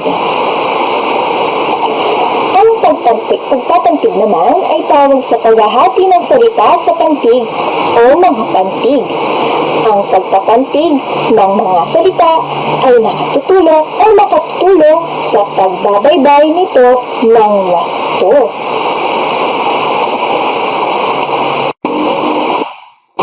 Ngayon po, meron tayong halimbawa ng salitang pagpapantig. Ito po, meron tayong salitang aklat. Kapag ang pantig na at pantig na lat ay pinagsama, magkakaroon tayo ng salitang aklat. Gayon din po ang salitang dalaga. Ang pantig po ng salitang dalaga ay pantignaga, pantignala, at pantignaga. Kapag binuo po natin binasa, ito ay magiging salitang dalaga. Gayon din po ang paru-paro. Meron tayong pantigna, paro. Ganun po ang ating pagpapantig po.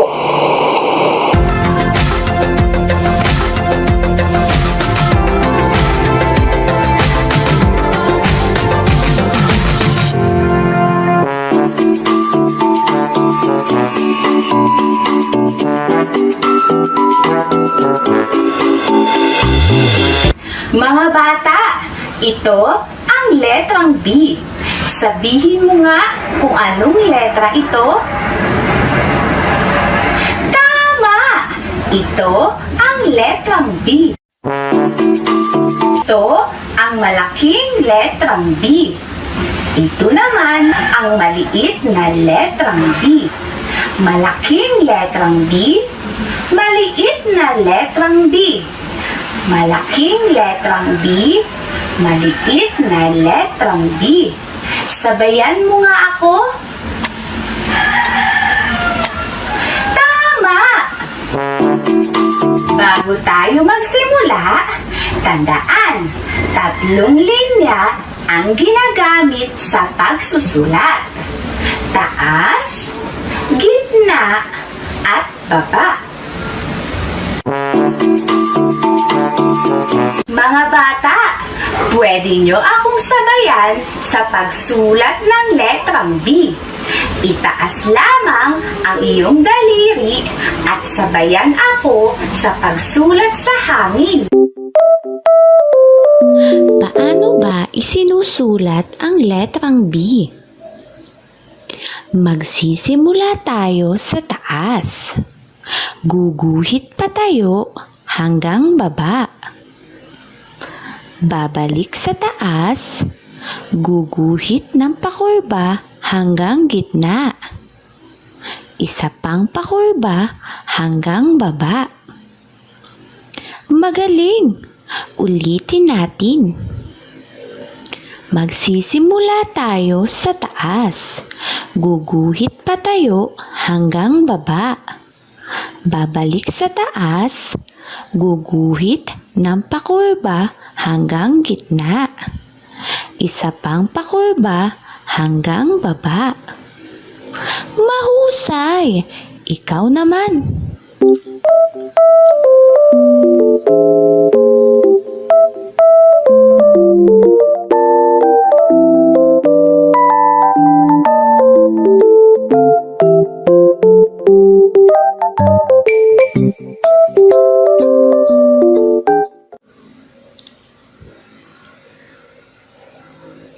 Paano naman isinusulat ang maliit na letrang B?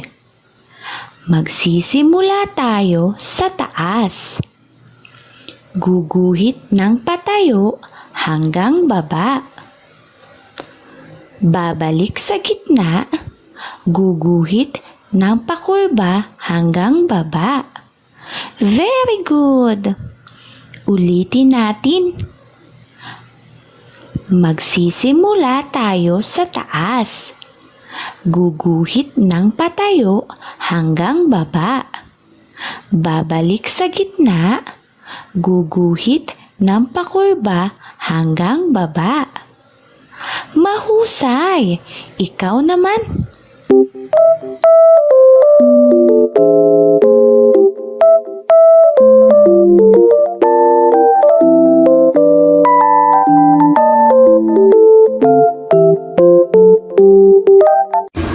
Mahusay! Subukan natin magsulat ng letrang B.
ang pagsulat ng letrang B, kumuha ng lapis at papel at magsanay magsulat.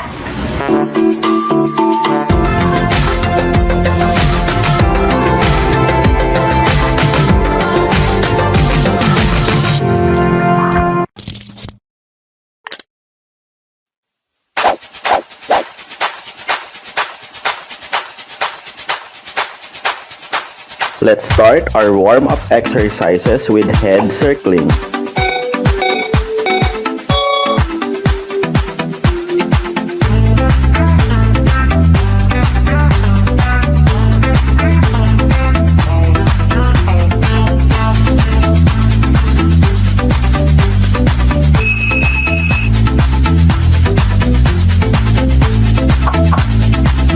Second, neck twisting.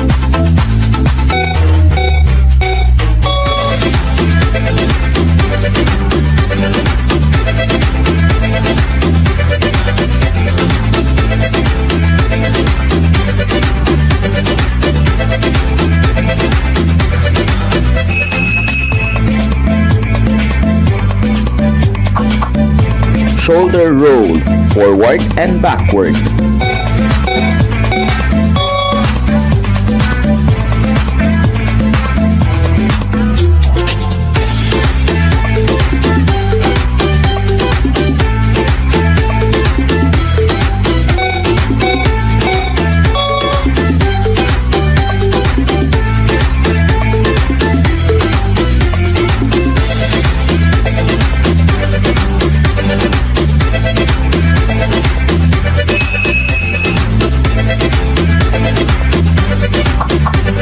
Fourth, arm circling.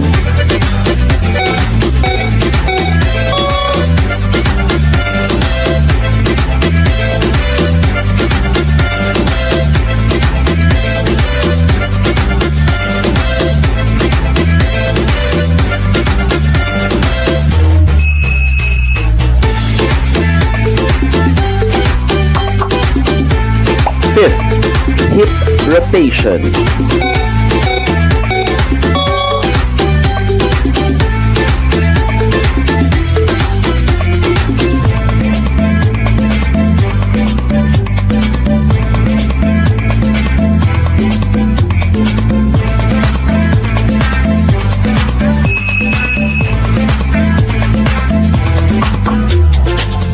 Six, twisting.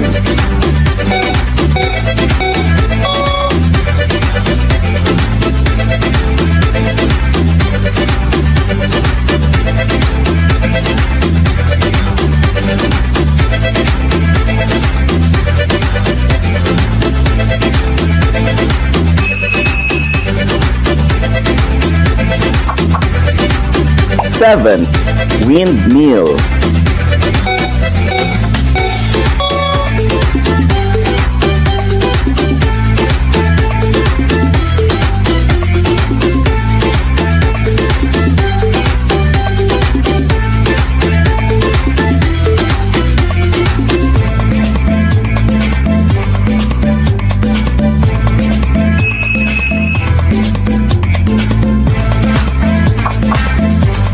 Eight, knee circling.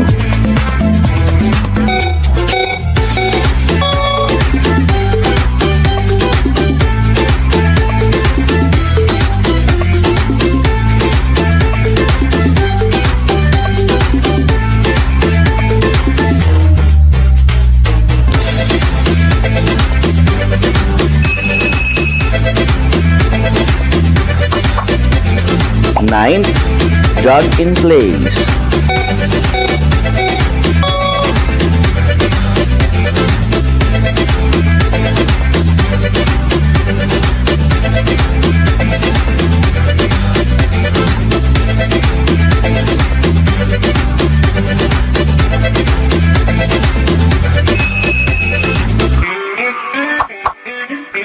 Last, jumping jack.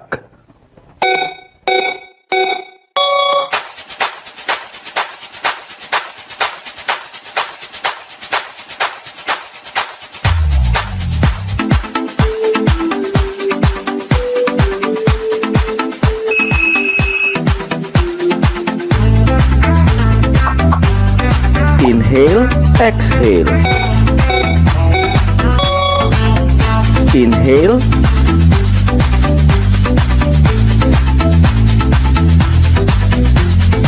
Exhale. Inhale.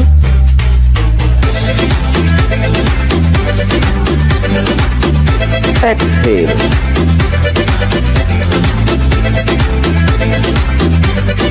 Inhale.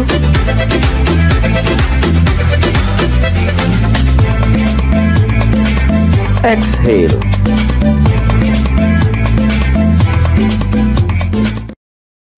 Alamin naman natin ang fundamental position of arms and feet.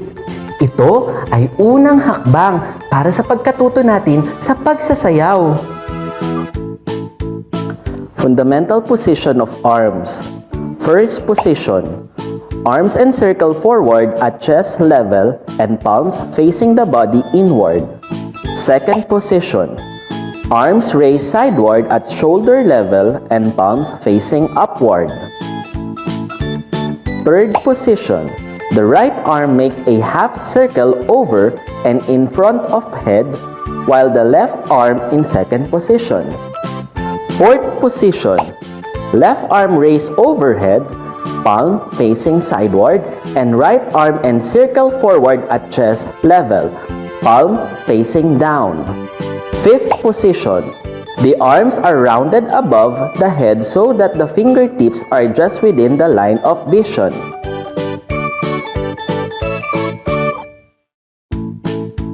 Fundamental positions of feet. First position. Heels together, toes apart. Second position. Feet apart, sideward. Third position. Heel and instep together. Fourth position. Feet apart in walk stride position. Fifth position. Heel and toe together.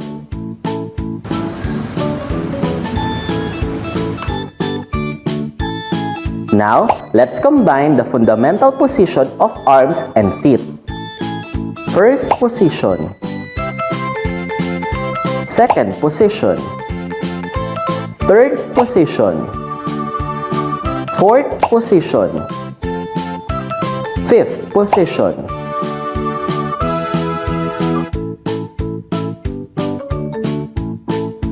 Nasundan nyo ba ang fundamental position of arms and feet? Magaling! Tandaan ninyo ang bawat posisyon na ginawa natin sa araw na ito. Dahil ito ay makakatulong sa atin sa pagsisimula ng pagkatuto sa pagsasayaw. Subukin nga natin kung talagang natandaan ninyo ang ginawa natin sa araw na ito. Kuhanan nyo nga ng litrato ang bawat posisyon ng inyong kamay at ng inyong paa. At pagkatapos ay ipadala ito sa inyong PE teacher.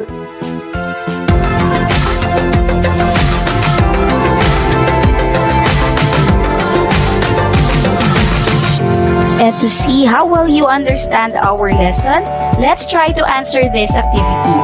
Fill in the blanks with correct form of verb. Choose the letter of the correct answer. Number 1, the carpenter blank houses. A. Built, B. Builds, or C. Built. The answer? Very good. Now, number 2, bakers blank bread and pies. A. Bake, B. Bakes, C. Baked.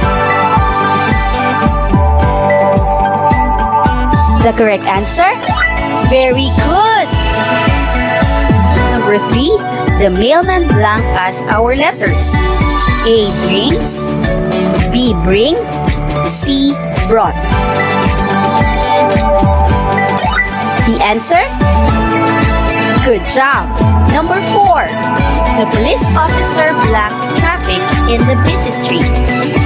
A. Direct, B. Directs, C. Directed. The answer? Wonderful.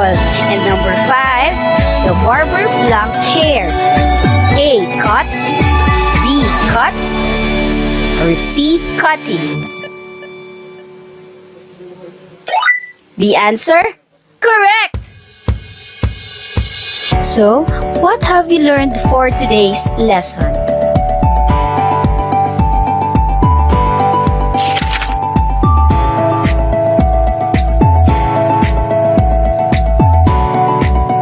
Wonderful! Now let's have another activity. Fill in the blanks with appropriate simple present tense of verb given inside the parentheses. Number 1. She blank at 7:30 a.m. The correct answer? Very good. Number 2. Mother blank delicious food for us. Your answer? Correct. Number 3. My friends blank to eat burgers and hot dogs. Your answer? Wonderful. Number 4. Nutritious food blank our body healthy and strong. The correct answer? Perfect. And number 5. Our baby sister blank milk before going to bed. Correct! Good job, kids! You did great in this lesson. Keep on learning and exploring. Until next time, see ya!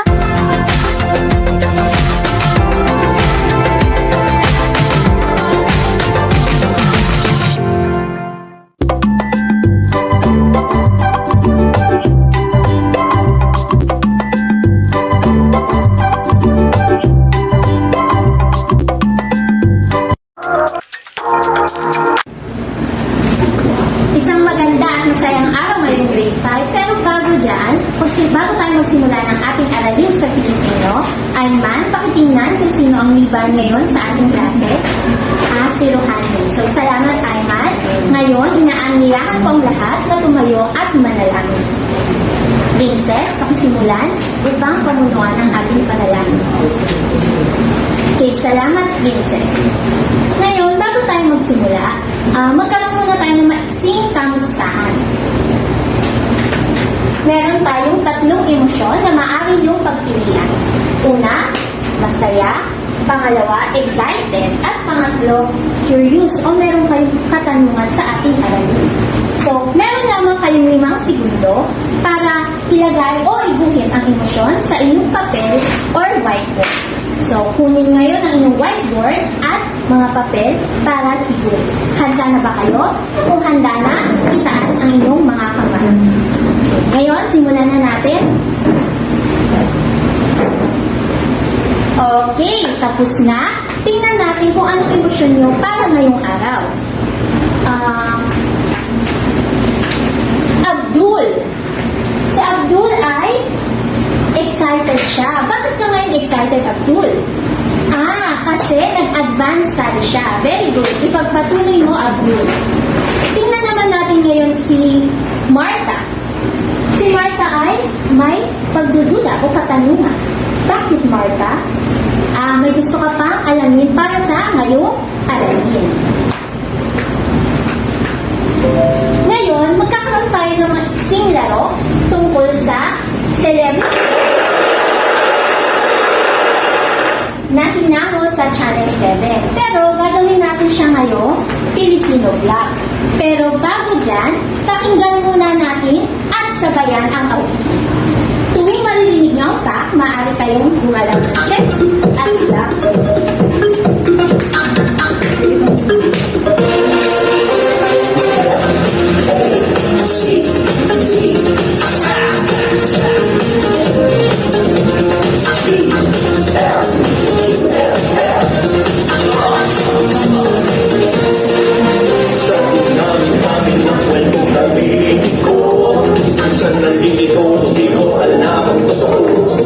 Hindi nga kaya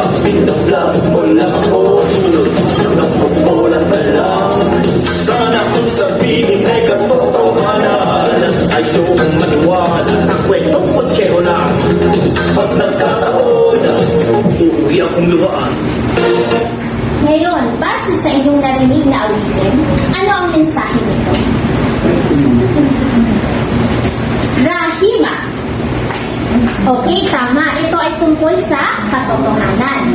Kung si Mark, ano pa, bukod sa katotohanan, ano pa ang inyong natutunan dun sa awitin? Fact, kung katotohanan, at bluff, kung opinion o hindi. Ngayon, basahin natin kung paano lalaruin ang larong ito. Sabay-sabay, isulat sa placards ang fact kung ito ay katotohanan at bluff kung hindi. Makatotohanan o opinion lamang ang mga palala.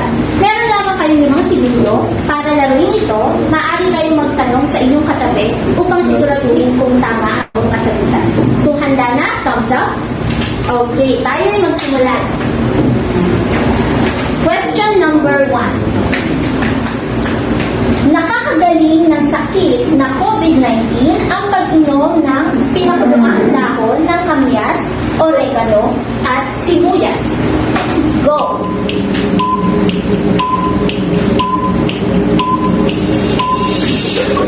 Okay, itaas ang inyong placards. Ano ang kasagutan? Tingnan natin, Edna. Ang sagot ni Edna ay bluff. Tingnan natin.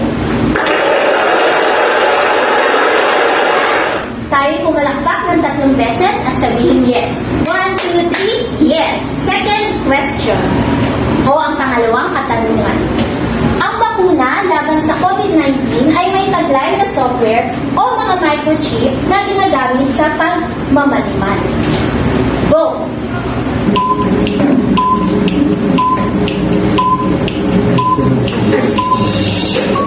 Ngayon, itaas ang placards. Ano ang sagot, Danny? Bluff nga ba?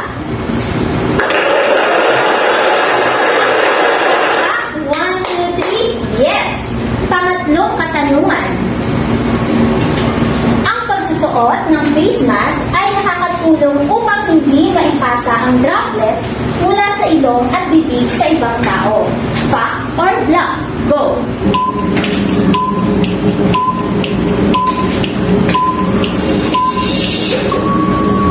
Itaas ang placard.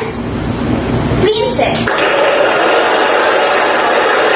Ang sagot, fact. Kay mahusay, Princess. At dahil dyan, alam kong handa na kayo ngayon. Kunin ang inyong module at aralin natin ang aralin ngayon. Ngayon ay tutungo na tayo sa ating aralin. Meron tayong nakikita na isang larawan dito. Ano nga ba ito, Rachel? Yan, ito ay isang bandila. Saan-saang mga lugar kayo nakakakita ng bandila? Yan, tama. Loud din, tama yun. Kayo ay makakita doon sa ating paaralan. Saan pa kaya yun? Perla. Yan, tama. Sa munisipyo meron din bandila. Ngayon ay tungo na tayo sa ating kwento na ang pamagat ay bandila sa gisag ng bansa. Mula sa inyong module, Pilipino ng Bagong Salinlahi, pahina 71 hanggang 72. Ngayon, sabay-sabay natin itong basahin. Sa gisag ng ating bansa, ang ating bandila. Masdan ang larawan ng ating bandila. Kulay bughaw ang taas ng bahagi nito na sumasagisag sa mga dakilang simulain ng ating bansa. Kulay pula naman ang ibabang bahagi nito na sumasagisag sa kagitingan, katapangan at kabayanihan ng Pilipino. Ang puti ay sagisag ng kadansayan. Kalayaan ang sinasagisag na gintong araw. Ang walo nitong sinag ay kumakatawan sa 8 lalawigan. Unang nakabangon at lumaban sa mga Espanyol, ang mga ito ay ang Maynila, Batangas, Bulacan, Cavite, Laguna, Nueva Ecija, Pampanga at Tarlac. Ang 3 bituin ay 30. Yan ang Luzon, Visayas at Mindanao. Dapat nating pagkukulan ng pagmamahal at paggalang ang ating bandila. Tumayo tayo na matuwid. Ilapat ang ating kanang kamay sa ating kaliwang dibdib. Habang inaawit awit natin ang lupang hinirang. Marami sa ating mga bayani ang nagbuwis na buhay upang makamit natin ang kalayaan. Ngayon mga bata, ano yung naintindihan ninyo sa ating kwento? Rachel, ano yung naintindihan mo sa ating kwento? Yan, tama. Dapat ay ating pahalagahan ang ating watawat. Ang ating watawat, ito ang sumisimbolo ng ating bansa. Ngayon, meron ako dito inihandang mga katanungan. Ang unang tanong ay, ano-ano ang kahulugan ng bawat kulay ng ating bandila? Sige nga, Lovelyn, dahil alam kong ikaw ay nakinig sa ating kwento. Yan, tama. Ang bughaw, ito ay sumisimbolo ng ating dakilang simulain ng ating bansa. Yan. Pula naman ay sumisimbolo ng ating kagitingan, katapangan at kabayanihan. Puti naman ang sumisimbolo ng ating kadalisayan. Ang tatlong gintong bituin naman ay tumutukoy sa kalayaan. Ang sunod na tanong ay, ano-ano ang mga lalawigang unang naghimagsik laban sa mga Espanyol? Yan, si Edna Lynn. Very good, si Edna Lynn. Tinaas ang kanyang kamay. Yan, ang mga lugar ng mga unang naghimagsik laban sa mga Espanyol ay ang una, nasaan tayo? Ang tama, nandito tayo sa Cavite. Sumunod ay ang Laguna. Meron din sa Nueva Ecija, Tarlac, Bulacan at sa Batangas. Magaling, Edna Lynn. Ang pang-apat na katanungan ay, sa iyong palagay, ang kwento ba na iyong nabasa ay nagsasaad ng katotohanan o opinyon? Ellen, ito ba ay nagsasaad ng katotohanan o opinyon? Yan, tama. Ang ating kwentong nabasa ay, ito ay nagsasaad ng katotohanan. Dahil ito ay mula sa libro na inyong ginagamit. Ibig sabihin, mayroong ebidensya. Yan. Tutungo na tayo sa ating pinakaaralin. Kung ano ang ibig sabihin ng salitang katotohanan. Ang katotohanan, ito ay naglalahad ng mga ideya o impormasyon na napatunayan na at may pinagbabatayan.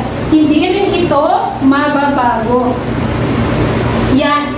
Pakatandaan ninyo na ang katotohanan ito ay nagsasaad na impormasyon na napatunayan at may pinagbabatayan o ebidensya. Meron tayo ditong mga halimbawa kung paano natin makikinanlan ang mga salaysay o salita na may katotohanan. Ang una ay batay sa resulta. Yan, batay sa resulta. Pag sinabi natin resulta, ibig sabihin merong ginawang pananaliksik upang magkaroon ng resulta. Pangalawa, pinatunayan ni. Yan, mayroong pagpapatunay, mayroong ebidensya. Halimbawa, sabi ng mga tao, hindi daw totoo yung COVID-19, pero ito ay pinatunayan ng ating Department of Health na ang COVID-19 ay totoo at ito ay nakakamatay. Pangatlo, tinutukoy na. Ang tinutukoy may pinapasundan, may ebidensyang nakalahad. Pang-apat, mababasa sa. Yan. Yung ating kwento ay mababasa ninyo sa ating module. Pang-lima, mula kay o ayon kay. Ito ito ay dapat yung mula kay o ayon kay ay dapat yung mga nasa departamento o may mga katungkulan. Hindi lang yung nasa sa mga paligid nyo lang. Dapat yung merong katotohanan. Sunod, meron tayo dito mga halimbawa ng pahayag na may katotohanan. Una, ayon sa balita ng DOH, ang Metro Manila ay may pinakamataas na kaso ng COVID-19. Totoo ba ito o opinion lamang? Katotohanan o opinion? Tama. Ito ay katotohanan. Tutungo na tayo sa opinion. Natapos na natin ang katotohanan. Lovely, basahin mo nga ang ibig sabihin ng opinion. Sabayan mo ako, Lovely. Opinion, pansariling paniniwala, palagay o kuro-kuro tungkol sa isang bagay. Pag sinabi natin kuro-kuro, yan ang tatandaan ninyo pag sinabi opinion. Balita, paksa, issue. Isa rin itong paniniwala batay sa obserbasyon at eksperimento. Yan. Kapag sinabi natin opinion, ito ay walang katotohanan o haka-haka, puro-puro lamang na nasa ating paligid. Ngayon, tutungo na tayo kung ano ang ating mga dapat tandaan sa upang matukoy natin kung ito ba ay opinion. Una ay sa aking palagay. Yan, sa kanya lamang sarili. Palagay niya lamang iyon. Pangalawa, sa tingin ko, hindi pa rin siya sigurado. Pangatlo, para sa akin. Pang-apat, kung ako ang tatanungin. Yan. Ito ang mga halimbawa para inyong mapatunayan na ang isang salaysay o isang balita ay pawang opinion lamang. Meron itong mga halimbawa. Yan. Ang unang halimbawa, para sa akin, ang watawat ay dapat kaparehas ng nasa ibang bansa. Ito ba ay katotohanan o opinion? Tama, ito ay opinion lamang. Bakit? Dahil hindi magkakaparehas ang ating mga watawat. Bawat bansa ay may iba't ibang watawat. Pangalawa, Linggo ang pinakamaligayang araw para sa akin. Yan. Opinion lamang ito ni Lovelyn. Kapag Linggo daw, ay yun ang pinakamasayang araw niya. Ngayon ay ating susuriin ang ating aralin ngayong araw kung inyo ba ito naintindihan. Meron tayo dito katotohanan o opinion na isang laro. Ang tawag dito ay okay ka ba dyan? Yan. Atin lang simulan. Handa na ba kayo mga bata? Okay, kung handa na, simulan na natin. Para sa akin, ang kulay ng watawat ay dapat kapareha ng nasa bahaghari. Ito ba ay katotohanan o opinion? Edna Lynn. Ano ang sagot mo, Edna Lynn? Yan, tama si Edna Lynn. Dahil ang ating bandila ay hindi lahat ng nasa bahaghari ay nandoon din ang kulay ng ating bandila. Kaya ito ay opinion lamang. Pangatlo, ang tatlong bituin sa watawat at ang 30, Luzon, Visayas at Mindanao. Ito ba ay katotohanan o opinion? Elvira. Yan. Anong sagot ni Elvira? Tama. Ito ay may katotohanan. Yan. Nag-enjoy ba kayo sa ating laro, mga bata? Yan. Magaling mga bata dahil inyong nasagot ng tama ang ating laro ngayong araw. Ibig sabihin nun ay Makinig kayo kay teacher. Magaling. Ngayon, meron tayong dapat nating laging tandaan kung paano natin makikita kung ang isang salaysay o ang isang bagay ay may katotohanan o opinyon lamang. Tandaan ninyo na hindi lahat ng pahayag ay totoo. Katotohanan ng isang pahayag kung mapapatunayan sa pamamagitan ng pagsisiyasat at mga sanggunian o pinangkuhanan ng impormasyon na totoo. Yan ang dapat ninyong pakatandaan mga bata. Dapat ay merong impormasyon na detalyado na inyong maintindihan na magpapaliwanag na ito ay isang katotohanan. Kapag opinyon lamang, ay madali nyo itong makikita kasi yung nagsasalita o ang may sulat ay hindi siya sigurado sa kanya sinasabi. Yon ang dapat ninyo pakatandaan mga bata. Okay ba yon mga bata? Okay mga bata, dadako naman tayo sa pakikipagpalihan o engagement. Ating klase ay hahatiin natin sa dalawang pangkat. Mula sa aking kanan, ito ang magiging unang pangkat at sa aking kaliwa naman ang magiging pangalawang pangkat. Kayo ay manonood ng isang video kung saan inyong susabihin at sasabihin kung ang video ba na ito ay nagpapahayag ng isang katotohanan o isang opinyon. Ang bawat pangkat ay meron tig 1 minuto upang pag-usapan at suriin ang inyong mga kasagutan. Pagkatapos ng 1 minuto, ang lahat ay pupunta sa unahan upang ipaliwanag ang inyong mga kasagutan. Naiintindihan ba? Magaling! Ngayon, inyong tandaan kung ano ang mga dapat gawin habang nanonood ng video. Una, maging tahimik at hindi mag-iingay. Pangalawa, panoorin lamang ito upang masagutan ang mga katanungan pagkatapos ng video. Naiintindihan ba? Okay. Ito na ang video.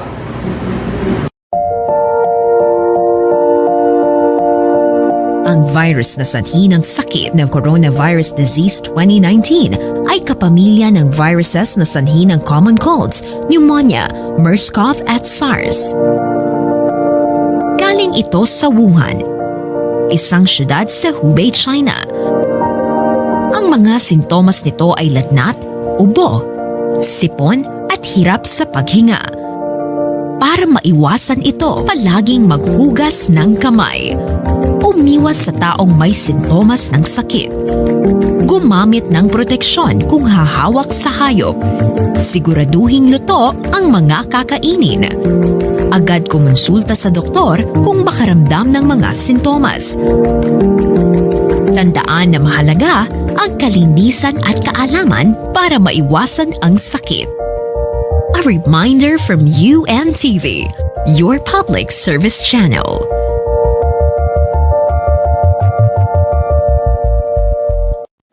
Tama mga bata, ang inyong kasagutan ay katotohanan sapagkat ang video ay nagpapahayag ng katotohanan sapagkat ito ay mula sa pag-aaral o pagsusuri ng mga dalubhasa. Ngayon, ating isa-isip mga bata. Una, kailan ba natin masasabi na ang pahayag ay isang katotohanan o opinyon? Norhana.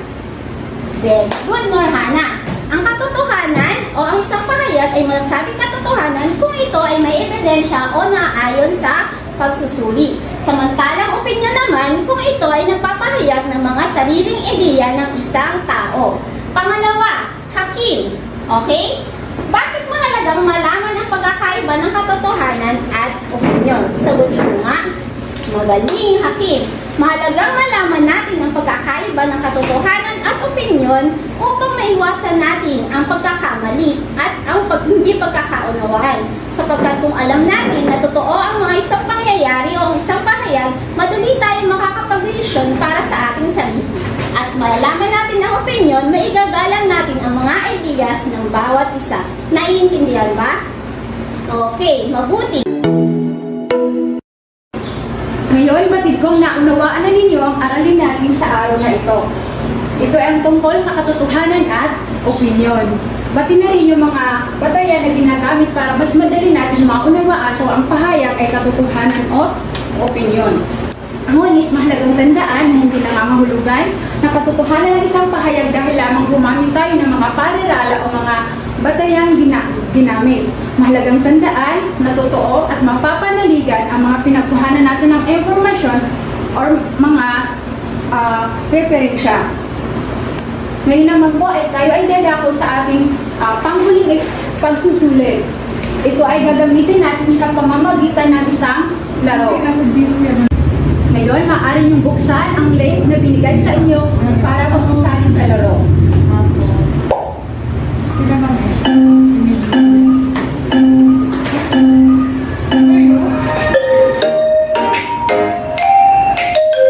Ayan, so may nakapasok na si Kurt, si Marcus, Maya pa tayo, ang mag-aaral na nagsasagot na. Ayan, sino muna si Mark, pangalawa si Elvin, third one si Edna ay hindi ko nagsasagot.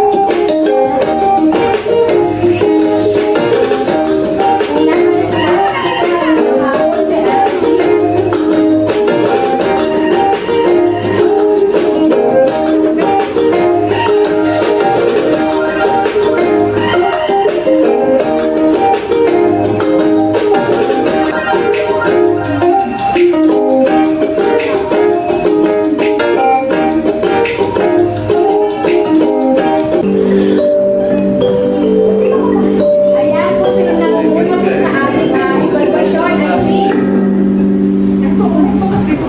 si Mark Christopher po. Siya po ay nakakuha ng 5 puntos. Si Pearl ay nakakuha din ng 5 puntos. Si Elvin nakakuha din po ng 5 puntos. Ayan, magaling. So palakpakan po natin ang ating mga sarili. Galing. So ngayon po ay natutuwa ako sapagkat naunawaan na ninyo ang aralin natin sa araw na ito. Batid ko pang magagamit nyo yan, hindi lamang po dito sa ating paaralan, maging po sa pang-araw-araw natin na buhay sa labas. Ayan, so bago po tayo magtapos, meron po muna tayong takdang aralin na gagawin po sa bahay. Ibasa nga po ng sabay-sabay, manood sa telebisyon ng isang panayam, isulat ang mga pangungusap sa opinyon at katotohanan na binabanggit ng pinapanayam. So isusulat niyo po ito sa malinis na kapirasong papel. Yun lamang po mga bata, natutuwa po at naunawaan ninyo ang aralin natin sa araw na ito. So magagamit po natin yan, hindi lamang po dito sa loob ng paaralan, maging po sa labas, sa pang-araw-araw natin na ginagawa. Yun lamang po mga bata, maraming salamat. Paalam!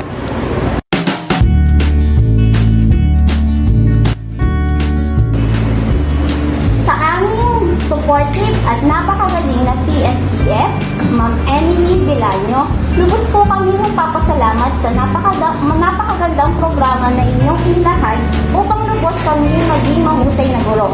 Ang COP o Peer Community Practice in the New Normal ay nakatulong sa amin upang mapahusay ang aming pagtuturo. Maraming salamat po. Para sa aming guro, si Ina Anisita Vitanero, maraming salamat po sa inyong walang sawang paggabay at pag-unawa sa aming mga guro. Sa aming mga master teachers, maraming salamat po Ginang Cheryl T. Agramon at Ginoong Mark Christopher Lumpero sa inyong paggabay na always on call kapag kami ay nangangailangan ng inyong paggabay. Maraming salamat po. Sa aming mga lead teachers na sina Ma'am Ellen, Ma'am G, Ma'am Edna, Ma'am Umi, maraming salamat po sa inyong paggabay sa amin. Dahil sa inyo, mas naging natutunan namin ang kung paano maging mahusay na guro. Maraming salamat po.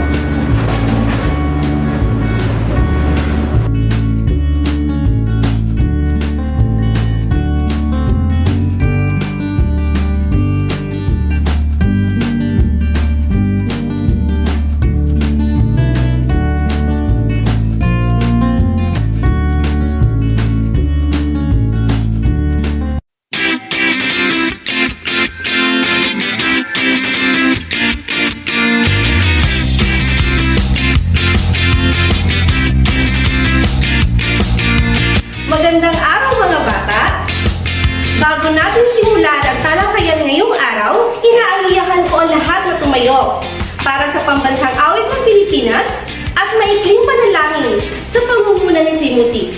Lagay natin ang ating kanang kamay sa kaliwang dibdib.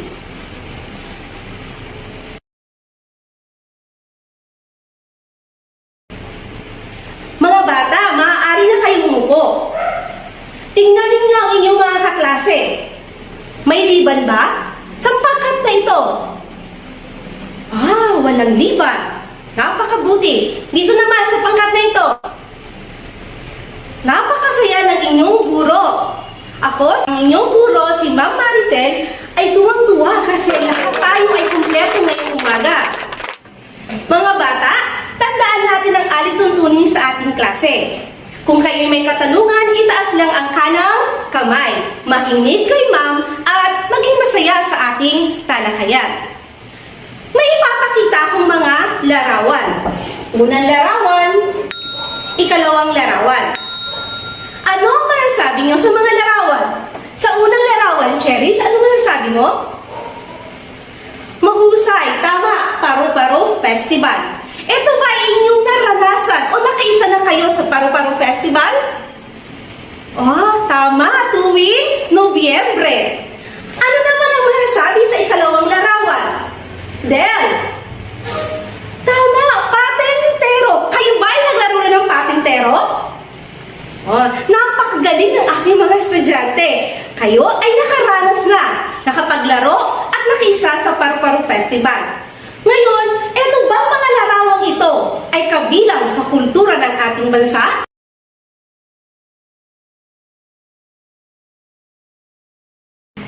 Pagkatapos ng ating aralin, inaasahan ko na mauunawaan ninyo ang kahulugan ng kultura, nakikilala ang kulturang material at di material at nagpapakita ng kawilihan sa pakikinig o pagbasa ng mga basahin tulad ng alamat.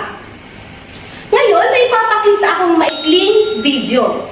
Ang gagawin ninyo mga bata, makinig, pagmasdan at pag-aralan natin ang short video na ito.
video na ating napakinggan at nakita, ano ang kultura?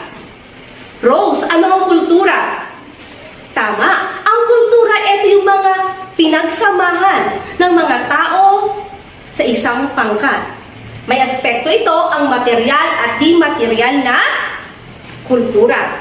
Sa inyong pakikinig ng kwento na pinamagatang Ang Alamat ng Lamok ni Lola Basyang na isinulat ni Severino Reyes, mas mauunawaan natin ano nga ba ang kultura.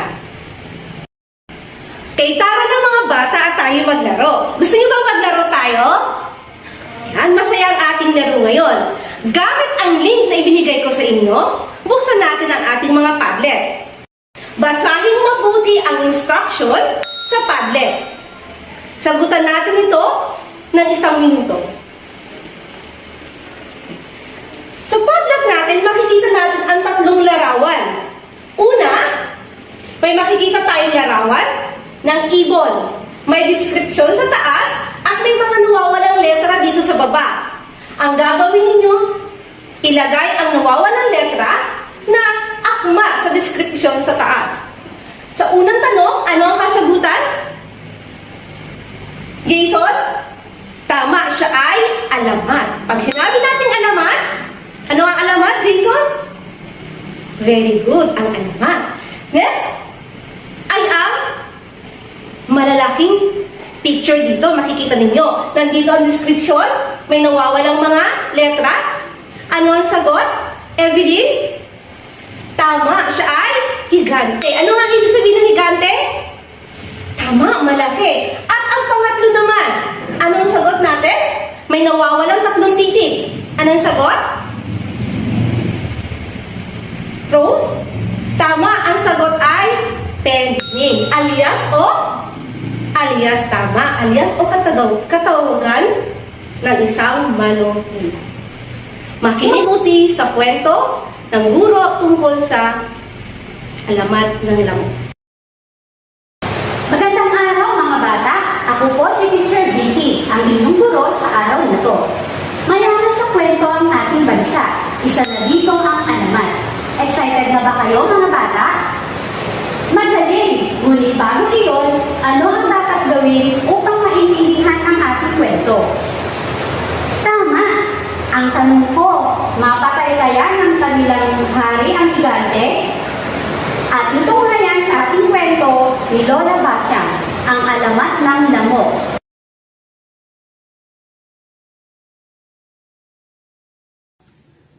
Alamat ng lamok ni Severino Reyes. Noong unang panahon, sagana sa lahat ng bagay ang bayan ng Tungaw. Mataba ang lupang taniman dito. Masasaya ang mga tao. Ngunit marumi sila sa kanilang kapaligiran. Madalas na naglulusak sa dumi ang mga bakuran. Nagkalat ang mga balat ng prutas kahit saan. Nanlilimahid ang mga bata sa daan. Isang araw, nahintakutan ng lahat sa biglang pagkawala ng ilang mga tao. Walang nakakaalam kung saan sila napupunta. Padalas ng padalas ang mga nawawala, kaya't lumapit ang taong bayan sa kanilang makisig na hari upang humingi ng tulong. Magbantay kayo sa bawat sulok ng ating bayan. Tay ang mga taong bayan at mga kawal. Hanggang sa makita nila ang paglitaw ng higanteng si Amok sa may paanan ng bundok. Kinuha nito ang isang magbubukid at agad na nilulon. Hindi natin maaaring iwan ang ating bayan. Dapat natin itong ipagtanggol. Nasasarapan ng higanteng Amok sa ating karumihan. Kailangan nating maglinis upang iwanan tayo ng higante. Ang sabi ng hari. Nagwalis ang mga kababaihan. Naligo ang mga bata. Naglaba ang mga kalalakihan. Saka sila naghandang muli upang ipagtanggol ang kanilang bayan. Nang muling lumusob ang higante, pinaulanan nila ito ng pana sa dibdib. Ngunit parang walang puso. Ilulon ng higante ang ibang kawal at dinakip ng buhay ang ilang taong bayan. Wala sa dibdib ang puso ng higante, kaya't hindi siya mapatay. Paalala ng isang matanda. Nasaan kaya ang puso ng higante? Ang sagot ng hari, walang sino mang nakakaalam.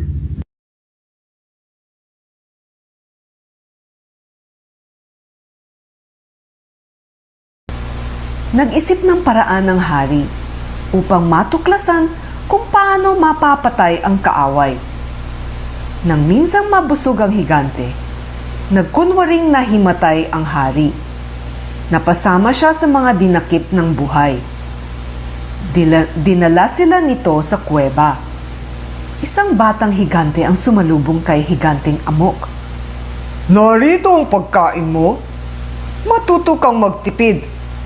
Marunong nang maglinis at magtago ang mga taong marurumi. Saka muling umalis ang higante. Biglang bumangon ang hari, sabay hugod sa espada. Natakot ang batang higante. Hindi ko na po kayo kakainin. Huwag ninyo ako patayin. Pagmamakaawa nito sa hari. Nasaan ang puso ng iyong ama? Sigaw ng hari. Hindi mo dapat malaman, iyak ng batang higante. Kung gayon, ay papatayin kita. Matapang na sabi ng hari. Nasa ilong ang puso ng aking ama, kaya't nasasarapan siya sa inyong kabahuan at karumihan. Nangangatog na sagot ng batang higante.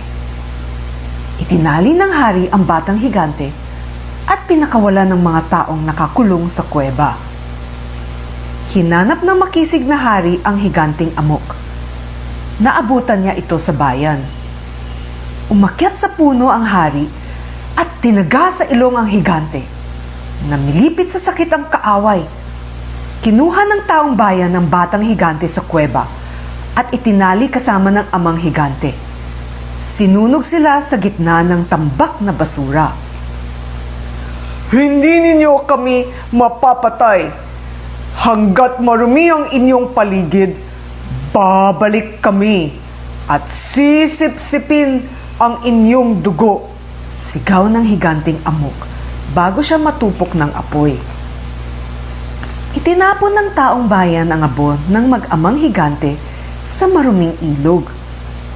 Tumahimik na muli ang bayan ng Tungaw. Ngunit, nagulat ang lahat sapagkat mula sa maruming ilog ay may maliliit na insektong lumulusob sa bayan tuwing gabi. Naninipsip sila ng dugo ng mga tao. Naalala ng mga matatanda ang sabi ng higanting amok bago masunog kasama ng anak.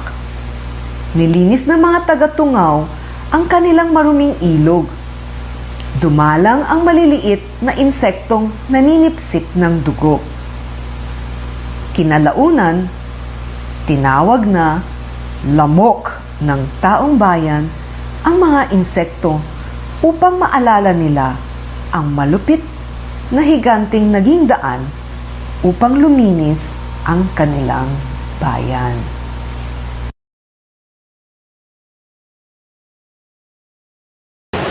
Mga bata, nawili ba kayo sa ating kwento?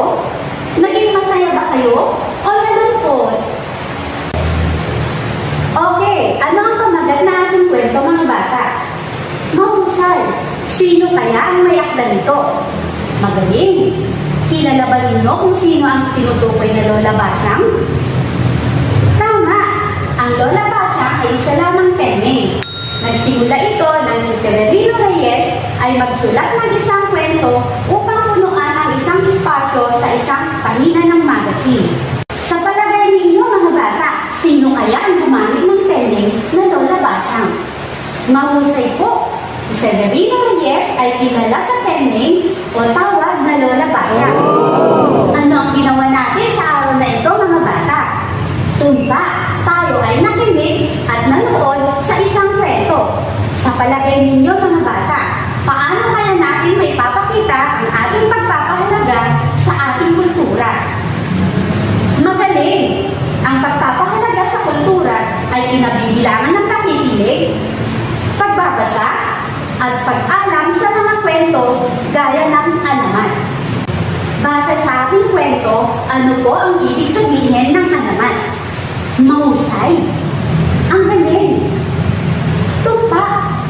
Ang alamat ay isang kwentong nagsasalaysay tungkol sa pinagmulan ng isang bagay, tao, o puo. Ang alamat ba, mga bata, ay isang uri ng material o di material na kultura? Ang husay. Ang galing. Anong magandang aral ang napulot ninyo mula sa ating kwento? Tama. Mahalagang maging malinis tayo sa ating paligid. Ano ng insekto ang binanggit sa kwento, mga bata? Mahusay. Ang galing. Very good kayong lahat. Ano kayang sakit ang naidulot ng lamok?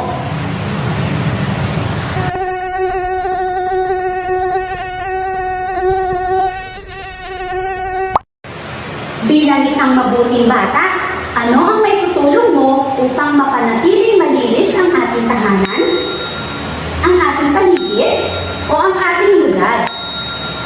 Ang galing! Mahusay! Tama ang sagot.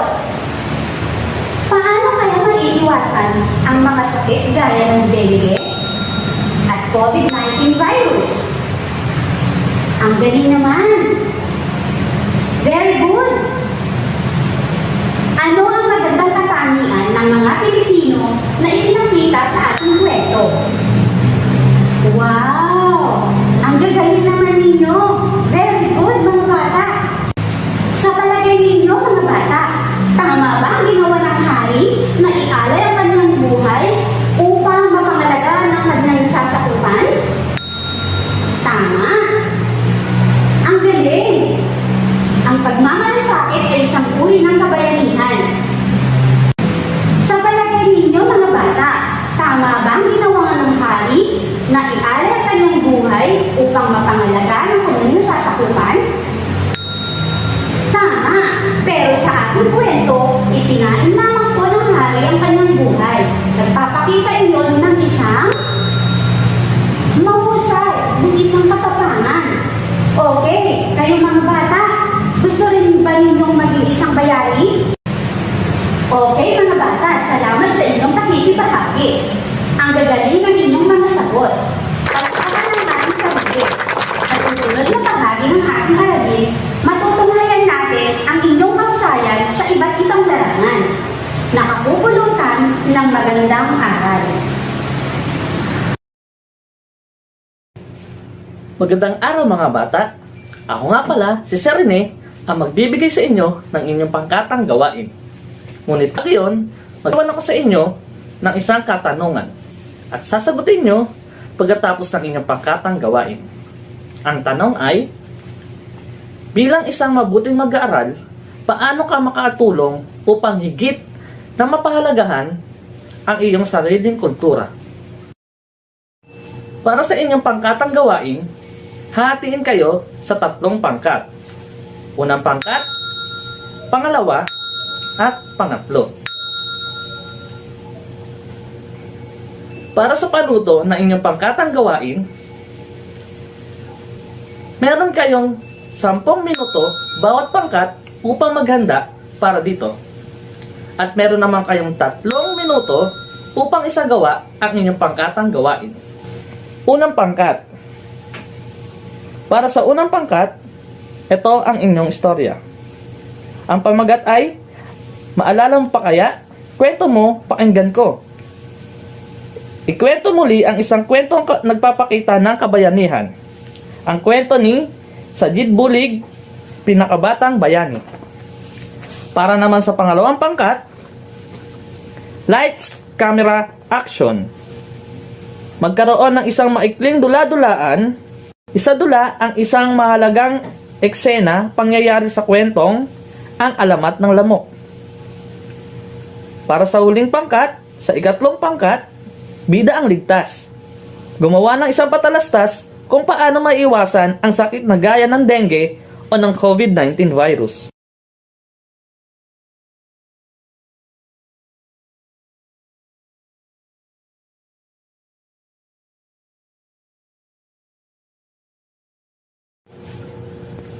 Magaling!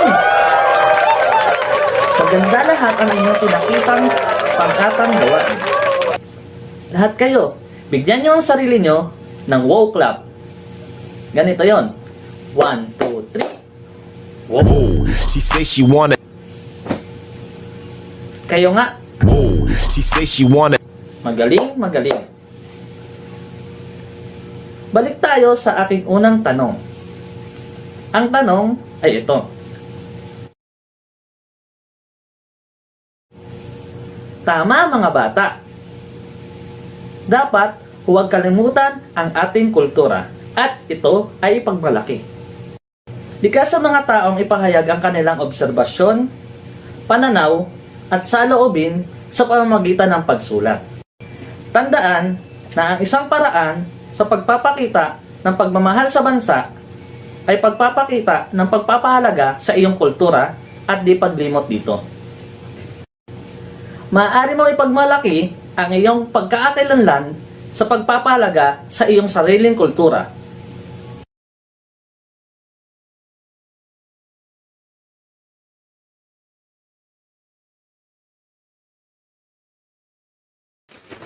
Ang kulturang Pilipino ang nagpapakita ng ating pagkakakilanlan. Bilang isang Pilipino, tungkulin nating alamin at pagyamanin ang mga ito. Sa nakaraang pangkatang gawain, nasabi rin o naipakita ang mga sumusunod na magandang katangian ng isang Pilipino.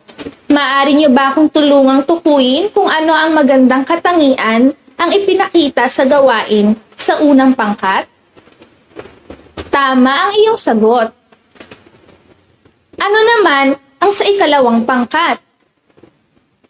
Tama, ang magandang katangian na ipinakita ng ikalawang pangkat ay tungkol sa pagmamalasakit. Tama kang muli, para naman sa ikatlong pangkat, ipinakita nila ang pagsunod sa mga alituntunin at pagiging malinis. Ilan lamang ang mga ito sa magagandang katangian ng Pilipinong kagaya mo. Ito ay bahagi at bunga ng ating kultura. Isa pang mahalagang kulturang mayroon tayo ay ang ating pagiging magiliw sa pakikinig o pagbabasa ng mga kwento. Kinagigiliwan natin ang mga kwentong bayan, tula o alamat na pamana ng ating lahi. Dapat lang natangkilikin at panatilihing buhay ang mga ito.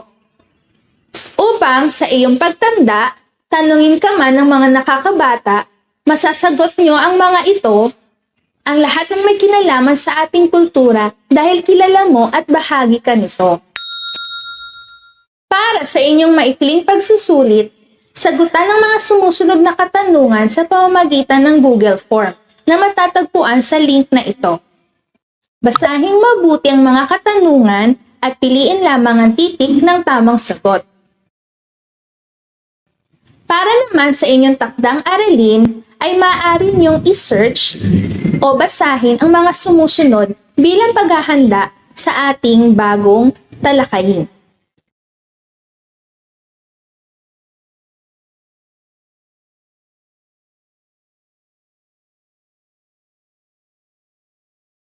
Wow! Amazing jobs indeed! Seeing my fellow teachers giving their best shots to share the best practices in teaching for our new normal education. As we have our short break, allow us to share some testimonials from the participants of our COP and how this program helps them. Thanks God, with Him, all things are possible. A blessed day, everyone. Foremost, I heartfully thanks all my co-educators, members of Community of Practice of San Miguel Elementary School for an excellent job.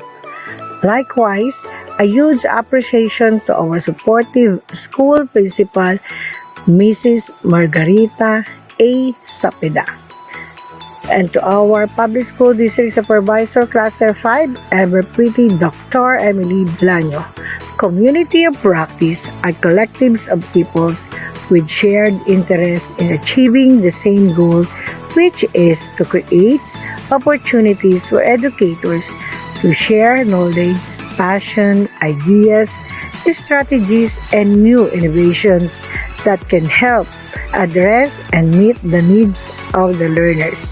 It involves our teachers in working together, identifying starting points, sharing useful resources, and experiences that can be useful in the new normal.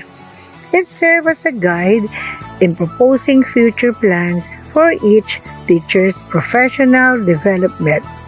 It is a great help to us educators identify different pedagogical approaches in teaching and adapt different teaching strategies. Technical assistance helps teachers identify one's strengths and weaknesses. Also, assist teachers in problem solving and improving performance, showcasing different best practices, including the use of technology, nurtured the beauty of innovations. Above all, the key success of this community of practice program is the dedication and skills of teachers who take the initiative to nurture the community. And for that, I humbly salute you all. Thank you. God bless us all. To present us the accomplishment report of the Cluster 5 in this community of practice, let us hear from our ever-loving Public Schools District Supervisor of Cluster 5, Dr. Emily L. Belaño.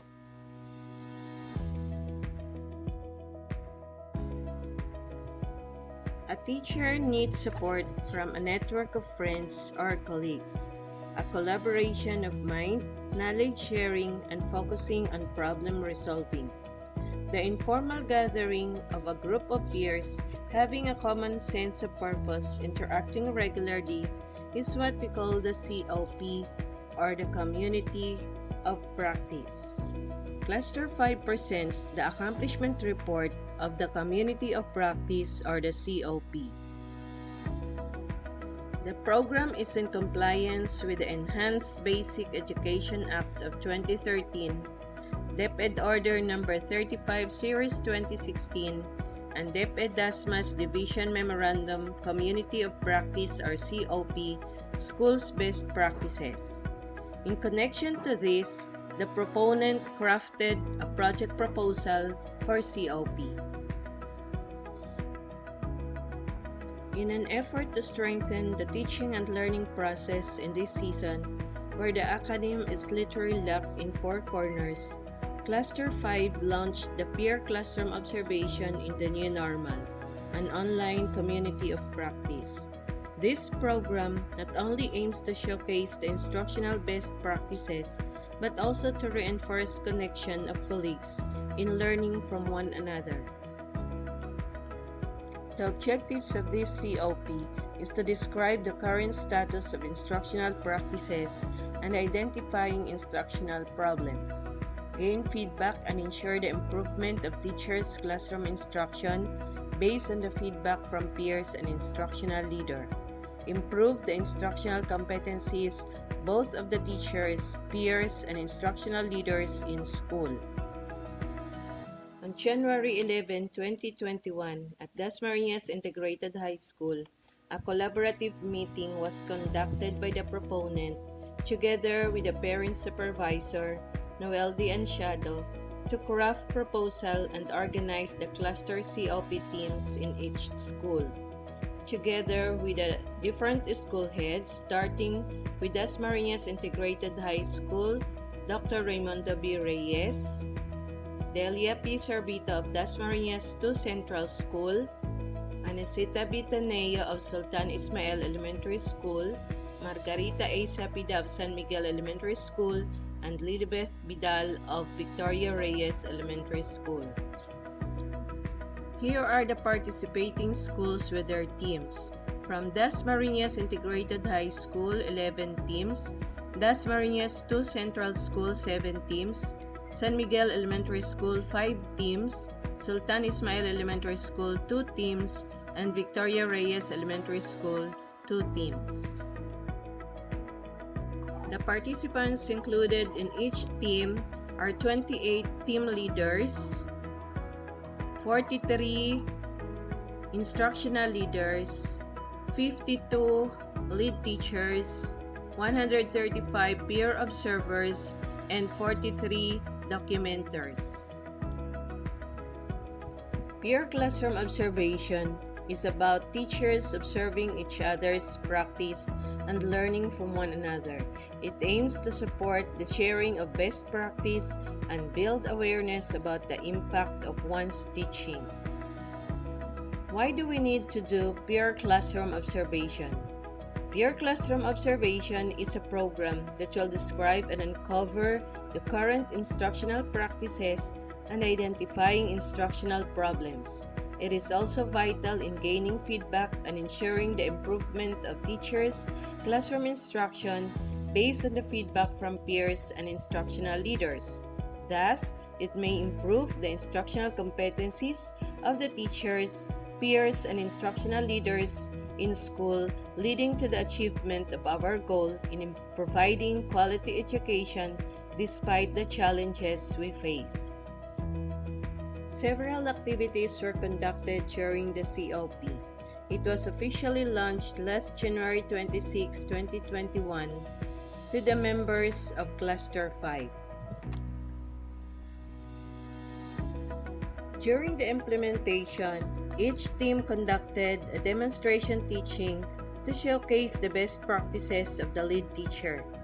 Peer observers patiently take note of the benchmarkable practices of the lead teacher to be applied on their time of teaching. A monthly Kamustahan was conducted to showcase their implementation of the program starting February 2021 to July 2021. Feedback from the participants were gathered both from the lead teachers and peer observers. The program also harnesses the ability of head teachers, master teachers, and team leaders to showcase their provision in giving technical assistance. As a result of the implementation, the objectives of this program were attained and series of activities were accomplished. And finally, to summarize and recognize all the effort of the participants, a demonstration festival and recognition ceremony will be conducted as part of the culminating activity. To end this presentation, I would like to leave this quote from Leo Buscaglia: "We are like angels with one wing, and we can fly only when we embrace each other." Thank you very much and have a good day.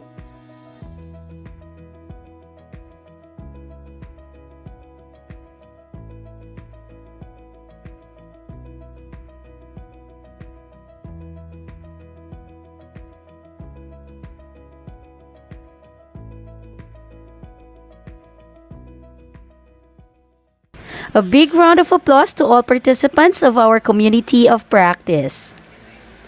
To formally congratulate everyone involved in this event, let me call on our parent supervisor and EPS1 in English, Mr. Noel D. Ansiado.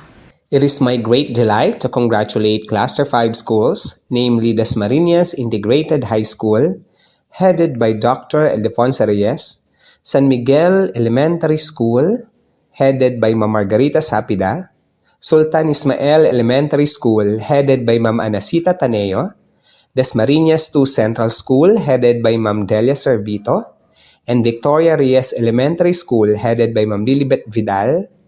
Of course, same goes to your diligent and splendid Public Schools District Supervisor, Dr. Emily Bilanio. What you have accomplished is a clear manifestation of the learnings you have acquired from this process.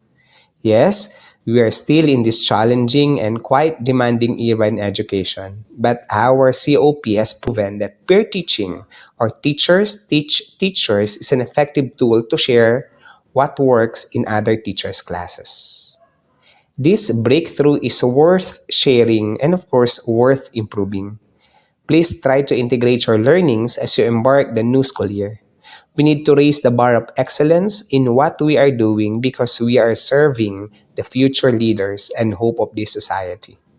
Batang Dasmarineños deserve quality learning experience.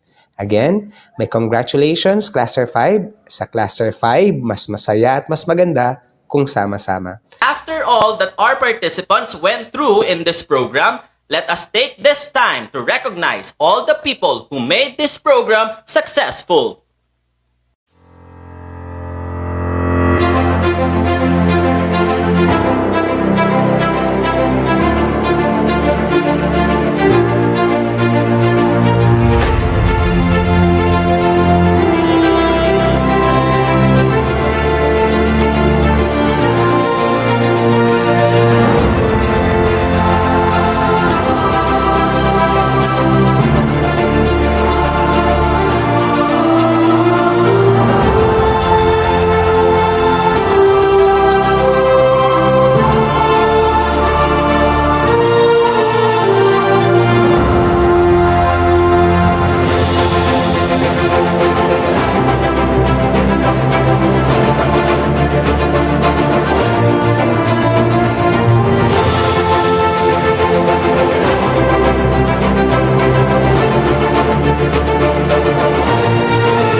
day, everyone. Presenting to you the collaborative effort of San Miguel Elementary School Community of Practice Team. Headed by our school principal, Mrs. Margarita A. Sapida, followed by Mrs. Maria Lourdes A. Melendres, the school focal person of the COP team, with the lead documenter, Ms. Charlene Joyce A. Peras, and our editor, Mr. Ruben John B. Sahagun. Here are the different teams of our community of practice. Team 1, Team Leader, Mrs. Anita R. Panganiban. Instructional Leader, Mrs. Maria Lourdes A. Melendres. Lead Teachers, Mrs. Mirasol D. Alwat and Mrs. Aniesa L. David. Peer Observers, Mrs. Charmaine Joy P. Rivas, Miss Steffi Marie D. Baron, Mrs. Lenny C. Viceno, Miss Lovely May F. Manilay, and Mrs. Jovelyn A. Tablante. Team Documenters, Miss Charlene Joyce A. Peras and Miss Fe M. Ramos. Team 2, Team Leader, Dr. Aida P. Tambara. Instructional Leader, Dr. Raquel D. Bernabe. Lead Teachers, Mrs. Reynalyn F. Morga and Mrs. Elizabeth T. Rile. Peer Observers, Miss Emily A. Andres, Miss Carmina Janelle M. Duro, Miss Aurora D. Agkawili, Mrs. Ivy C. Buezon, and Miss Jessica May E. Tapia. Team Documenters, Miss Rochelle D. Nogales and Miss Michelle D. Balino. Team 3, Team Leader, Mr. Pedro B. Bonayon Jr. Instructional Leader, Mrs. Gemma B. Gonzalez. Lead Teachers, Mrs. Melody C. Lozano and Mrs. Marites G. De Vera. Peer Observers, Mrs. Maria Perlas T. Cahipo, Mrs. Griselda V. Cosid, Mrs. Cleofe E. Rivera, Mr. Errol Mark V. Napoles and Mrs. Rosette V. Ramos. Team Documenters, Mr. Dennis M. Sereno and Mrs. Marian May J. Roldan. Team 4, Team Leader, Mrs. Dina E. Mirondo. Instructional Leader, Mrs. Cristina V. Dimabayaw. Lead Teachers, Mrs. Cheryl M. Esguera and Mr. Helbert E. Rile. Peer Observers, Mr. Rogelio N. Rivera, Mr. Lino C. Pancito, Mrs. Brillet D. Bostillo, Miss Ira D. Javier and Mrs. Ginalyn Paulo. Team Documenter, Miss Rhea Sabas and Mrs. Madonna A. Domingo. Team 5, Team Leader, Mrs. Susana R. Roman. Instructional Leader, Mr. Ronilio V. Palacao. Lead Teachers, Dr. Francia F. Murao and Mr. Emmanuel A. Lim. Peer Observers, Mr. Januel A. Haujan, Mrs. Portia C. Tanchanco, Mrs. Dali R. Domingo, Mr. Edward Joseph A. Asadon, and Mrs. Marilyn M. Batrina. Team Documenters, Mrs. Grisel Joy S. Fedejas and Mr. Ruben John B. Sahagun.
Thank you and congratulations again, everyone. For our today's closing remark, let us listen from the caring principal of Victoria Reyes Elementary School, Mrs. Lilibet A. Vidal.